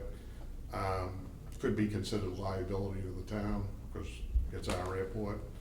So, you know, that's, you know, Yeah, just trying to totally open get up that, the, open but, up the I mean, discussion. I think there's like, you know, if you break those dams down, I think there's a lot of literature that indicates that they're just gonna build them further up or further down, and so, Yeah. you know, again, I'm not a beaver expert, there are Nor beaver am I. experts. Yeah, exactly, Yeah. but I think, you know, your colleagues are, you know, and so, you know, it might be worth a conversation with the environmental people, you know, at Massport, you know, because, you know, they deal with that at Hanscom on a routine basis, you know, and there are other airport authorities or other, you know, MAC airports that are undergoing the same thing. And so, again, like, I want to be empathetic, but the bottom line is it isn't for us to solve. It's not within our jurisdiction. And I think, you know, sort of what gets you into our jurisdiction is if you have a proposal about what you want to do. And, you know, I can certainly say that we will support like dam removal or trapping or whatever it is, because I get the liability concerns, but I feel like you maybe need to do a little bit more homework. That's fine. So, you know, so, and again, if we can help you out, or. Well, that's, like I said, I thought, you know, this would be a good place to start. Yeah, Because yeah. obviously, Yeah, you know, I can put we you don't in, wanna. I can put you in touch with my posse at Massport who Yeah. dealt with this, Yeah. and no, I mean, so I ran the environmental unit for like 9 years, Yeah, and you so, know, yeah, it was, one it's of- a lot. One of the things that I wanna make sure is that, you know, myself and the airport do it Yeah. the right way. Yeah, yeah, And so, that's Yeah. part of me being here, is, yeah. So I can totally connect you with some folks. Yeah, oh, no, that So- would- that So would be I, great. you know, I think I can catch your email from Carly. Yeah. And, I can definitely put you in touch with folks who I know worked on this for us at Hanscom, because It looked it good. wasn't pretty, and it went on and on for Yeah. years about, you know, taking them out and trying to figure out what to do with it, and It's, you know. it's, you know. And Norwood is way more forgiving than Lexington and Burlington and Concord. Oh, Way more forgiving. I went to school up there a number of years back Yes. when I Yeah. learned to fix airplanes. And Yes. I remember hearing the stories about the surrounding Yeah, we want to partner with you. communities, yeah. Yes, yes. And so, I'll definitely reach out to you Yeah, that would be tomorrow and great. put I'd you in really touch with some appreciate folks it. there, and just, Yeah. any other thoughts? My only lingering thought is trying to navigate this. Yeah, the Board of Health kind of gave a decision, right? Like, we can't say anything differently. Well, so that's in regards to beaver trapping. Correct, but what we recommend kind of. Yeah, but they impacts made a that. determination that Right. it's not a safety hazard, and I was like, I'm oh, just struggling yeah. with Yeah. kind of the whole question of like, what could, What's our authority? one, are we voting on anything, and two, I agree with Catherine. I think we need to take a few steps back to figure out. I think our, Yeah. if there was work being proposed to be done on the pond or, you know, in that surrounding area, that's when we would have jurisdiction. Right. But there's no work. So for example, if they were to install one of these water control devices, we would have jurisdiction then. Or deconstructing Yeah. the dams, Mhm. Yeah. because that's like they're going in and doing work. So I don't think there's anything for us to vote on, because we don't have any Yeah. jurisdiction now, because there's Yeah. no work being proposed. I think this is more of like a heads, if you don't mind if I'm speaking. Yeah. This is more like a heads up. There's Oh, beaver okay. Got activity, it. there's consideration of what to do about it. There was a request for an emergency certificate for Yeah. Board of Health, which was denied. And there was a request for our help, our potential help of funding if it was decided to go forward with a water flow device, would the Conservation Commission help to fund that effort? No. Just throwing it out there. Sorry, Mark. No, that's- no, Sorry, it's- Mark. But Well, you know what, that's that's fine. not, that's not our issue to solve, right? That's an airport issue, right? Like, yeah, okay, I'll just stop right there. Because the water Again, control, I mean, no disrespect. No, but- I mean, all I can do is ask. If you tell me no, Yeah, no is no. I appreciate you That's, asking, yeah. that's But, fine. is anybody thinking anything differently? Well, I don't know how we could it's the airport's property, it's not ours, right? Like, Well, has but the it- waterway is ours, so they would have to go into the waterway, so we that. own the land the waterways on. I know it's our jurisdiction, Well, good point, yeah. because we don't yeah. fix other people's dams. Right, Like- well, our dams. But those are yes, the ones we yes, own, yes, not yes. New But Pond. yes. if I could interrupt. Yeah. You can also look at things as like case studies, or, you know, ways of living with wildlife and wetlands and so forth. Things being educational projects, whether it's like a rain garden or working with wildlife instead of trapping. I guess there's other ways of viewing, funding, potential for funding, but. I think we all have opinions. I feel really strongly against us funding that. Like, it's not an impact to the town of Norwood that there is ponding on the airport site. And so I don't think it's for us to solve. And I think, and Neil's making a good point, like, the trigger is for us to be reviewing this if there is an action in like a regulated area. And so that's not before us right now. And so I'm not supportive of helping them figure out, like, how to have the beavers live with us and the airport, you know? The airports have way more money than we do. Sorry, Mark, sorry. Yeah, they have landing fees, yeah, so just putting it out there. I think what we're saying is we would support any Yeah. solution that the airport proposes, like Yes. removing the beaver dams or trapping or water control devices, but we wouldn't fund any of those solutions. That's the gist of it. That's how I feel. If you got, please I feel free to agree with disagree. not Feel free funding to it. disagree. I don't know if I would support removing the beavers if they're going Yeah. to return. I feel like Yeah. that is not a position I would take. But with that being said, I don't think we're even And we're not the I don't think experts we're on that. there, let Yeah. alone we're the people to discuss that. Is the beaver dams just happened in the last couple of years? Has it always been there? It's been often, at this particular location, I think this is the second or third time Yeah. that it's been dammed up. Hmm. Because we've, in the past, you know, prior regimes have signed off on the trapping, and we would have USDA come in and do the trapping. Yeah. It's not something that we would do. But like I discussed with Callie, if there's an alternative, you know, I'm fine with that. Want to try to do things the right way, obviously, and, you know, want the Conservation Commission to be aware of what we're up to down there. But, yeah, it's, I mean, I've worked for the town. I started in November of '99 as the assistant airport manager. And there were no beaver down there back then. This is something that's happened Which is probably like a over the miracle, past, it's a miracle. the past 10 years Yeah. that they've plopped up down there. Yeah. And, so it's, like I said, it's, you know, I'm between a rock and a hard place here, trying to, you know. It really is a tough issue, And it it's, is. it's kind of uncharted territory. It's, you know, there isn't, nobody's really come up with a permanent solution. Yeah.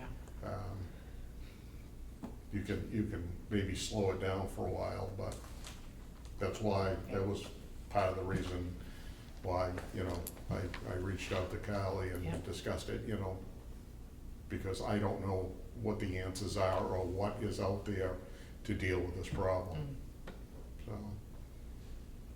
so. You might consider, including the highway or engineering department. They often use, in my experience for the town I work for, they have beaver issues as Mhm. well, and they have looked into some of these management solutions where, whether it's a water flow device or things like that. Mhm. So that you might already have folks in town that are knowledgeable of those things.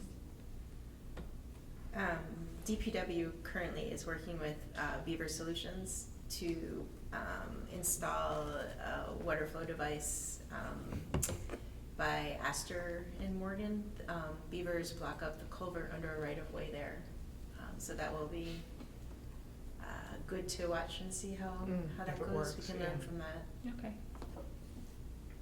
Yeah, we actually fabricated one of our own because there was one of the culvert pipes on the airport that kept getting blocked up.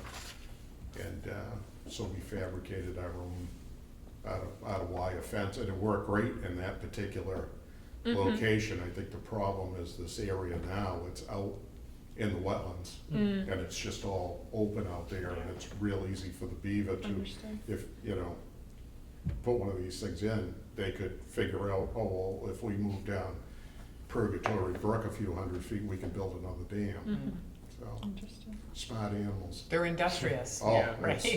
Who are the It's- natural predators? Like Yeah. who? I don't, Coyotes? I don't know. I don't know. They're Well, we nature's do have engineers. coyotes down there, Busy but as I a don't know beaver, if they. right? There's a lot. We, yeah, we have yes. pretty much everything down there. Yeah. We I have believe we have a that. I do. great wildlife preserve down there. Yeah. It's pretty Curious who hunts interesting. beavers No, I know. outside of people. I know, yeah. Okay. Anyways, thank you all for your Thank you. time. Thank you so much. Thanks for being I'll be in patient. touch. Yeah. M. Ryan. M. Raymond, right? Correct. Okay, got it. Okay. I'll get you in touch tomorrow. We have 10 minutes. What do you want to prioritize, Carly? Should we move on to the next wetland issue and update for Yep. 596 Boston Turnpike? Yes. Because, well, 3/4 When of he the goes back. airport is surrounded by sink pit. Mhm. Yeah. Yeah, yeah. Thank you. All right, nice to meet you. Thank you for being here. And I love the Tyler Lawrence Park. Awesome. Great addition. Yes. Great addition. And Yes. it's well utilized so I, far. Is it my good? family went down on Memorial Day and they're like, it was the busiest airport I've ever seen Yeah. with children. Oh, yeah, it's great. Awesome. Future pilots. That's Yes, great. Good, hopefully. Thank you. Thanks. Okay, so let's wait till Neil gets back and then we'll continue.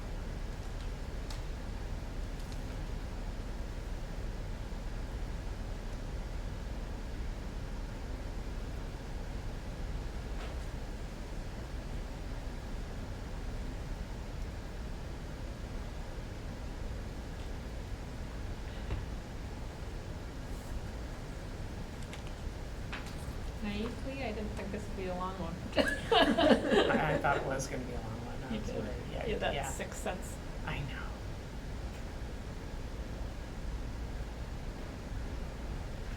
We're still recorded, right? Yes. In multiple places.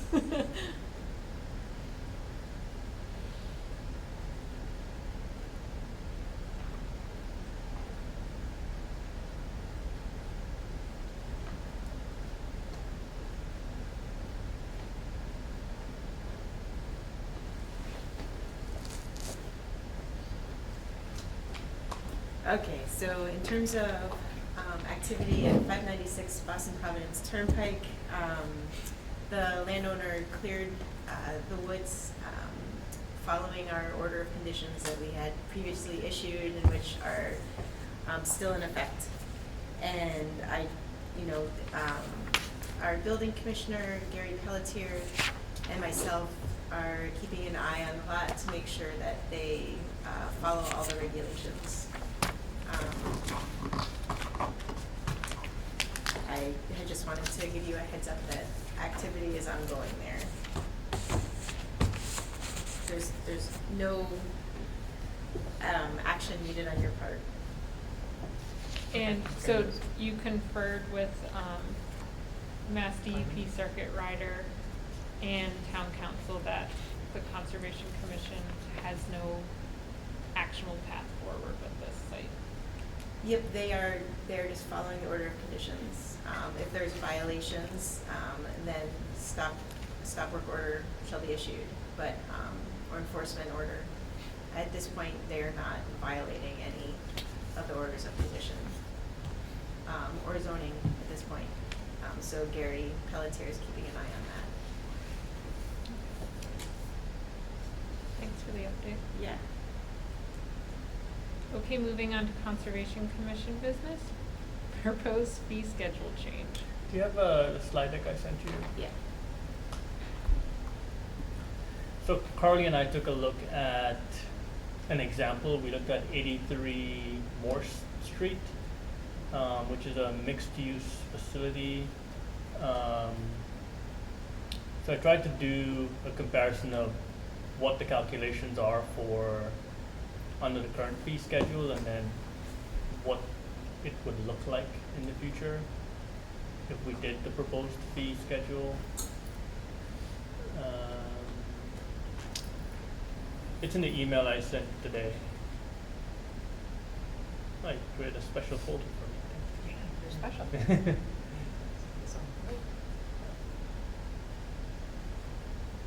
It downloaded top right hand side. Yeah.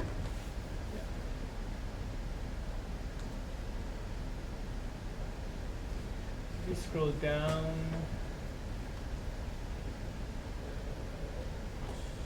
one more, back up. Yeah. So, can you like put this in presentation mode maybe, so we can see it? So Can on you the say how to do that? So on the Bottom bottom on the right, do you see this Down, right, slide? right Sliding down. scale. Yep, okay, Right. one to One the over. right. Oh, no, Left. to the left. Up. This There There one? we Yes. go, perfect. Oh, if you Nope, just click it left with the click. left, you should go. Oh, yes, Oh, there we there you go, yep. Yeah, so, Wonderful. 83 Morse Street, if we look at the current fee schedule, there are a lot of stuff that goes into the calculation, particularly around the bordering land that's subject to flooding, like what is actually being proposed to be altered, what's the riverfront area, and so on the section that has variables, that's all in the application. And so what the applicant has to do is to like go through all of this, look at the fee schedule and try to come up with a calculation, and then Carly has to then verify all of this. Versus if we were to simplify the fee schedule, we could take the size of proposed alteration, the square feet you calculate into acres, and because it's a flat fee structure, it falls into the 1 to 5 acres, so it's about 4.83 acres, I believe, which is a flat fee. So there's not much of a difference in the fees that they would pay. So on the current fee schedule, it's about $3,000, and then on the proposed would be about $2,000. Now, keep in mind that the town is not dependent on these fees or any operating expenses. So the change would not be material to the town's finances. However, it would very much simplify the work that Carly does with the work that she's doing with the applicants. And the proponents too, Yeah. right? Yeah. And it's not just me, it's like Yeah. two staff. Right, two staff right. people, plus Yeah. the applicant. Yeah, yeah, That sounds great to me. Yeah. yeah, it would be. Yeah, great if you to go be back more one simple. slide, Carly, then we can show the, yeah. Yeah, So on the, what's highlighted in red are all the places where there's variables that you have to take into account. So all those numbers around what's bordering land subject to flooding, what's riverfront, within 100 feet, within 50 feet of the riverfront, all of those have to be taken into account when you're doing the current fee schedule or using it. On the right-hand side, it's far simpler to say, hey, is it 1 to 5 acres, 5 to 10 acres? It's far simpler. And there's not much of a material change in the fees by doing that. I'm all for simplifying it, but I'm sure you are, Carly, too, right? Mhm. Yeah, It looks good to me. yeah. It also puts our department on more of an equal level with surrounding towns. like one Yeah, I towns. saw the surrounding town stuff that you uploaded to the site, which was really helpful, yeah. Do we get criticized at all about how complicated it is from any of the applicants? Or do they just sort of put up with it? Suck it up and do it. Yeah. Maybe they don't They do, yeah. criticize They don't know. us. You know. Yeah, They probably don't even know To that their we have the peers. power to change this. yeah, yeah, yeah. They're Yeah. probably like, oh, Harley, this fee schedule. Yeah, So if you would like to, if you feel supportive of this change, then Yeah. we would schedule a public hearing, Okay. at which this could be adopted. That sounds great. we don't have me. to go through town meeting or anything like that, right? No, but Okay, we have good. to, just like Propose for. it, yeah. put Public out comment. legal- Yep, Yep. legal notice. Yeah, I think we should do it. Okay, that's Yeah. great. Yeah. We Great, could thank you, schedule Anil, it- for doing all that work on it. There I was know, a lot of thank backup you. to it, and I know you pulled a ton of stuff from local towns, so thank you. Yeah, so. Owen did a great job as well doing all the Oh, yeah, I analysis. saw that, Owen, yeah, yeah. So we could schedule it for, June 18th. Next meeting, okay, perfect. So Yep. what's the public hearing? Like, what is that? Just give the public an opportunity so to same give their format. feedback. Oh, okay, okay. Yep. It would be at this meeting. Okay. And it would be a public hearing, so we would An agenda solicit comment. item, Got it, exactly. okay, Okay, got it. This is Awesome. great. Let's see if we schedule. Thank you. Anil, thank you for all your work, your Yes. thought, and your Yeah. questions, and your persistence. Appreciate that. You're welcome.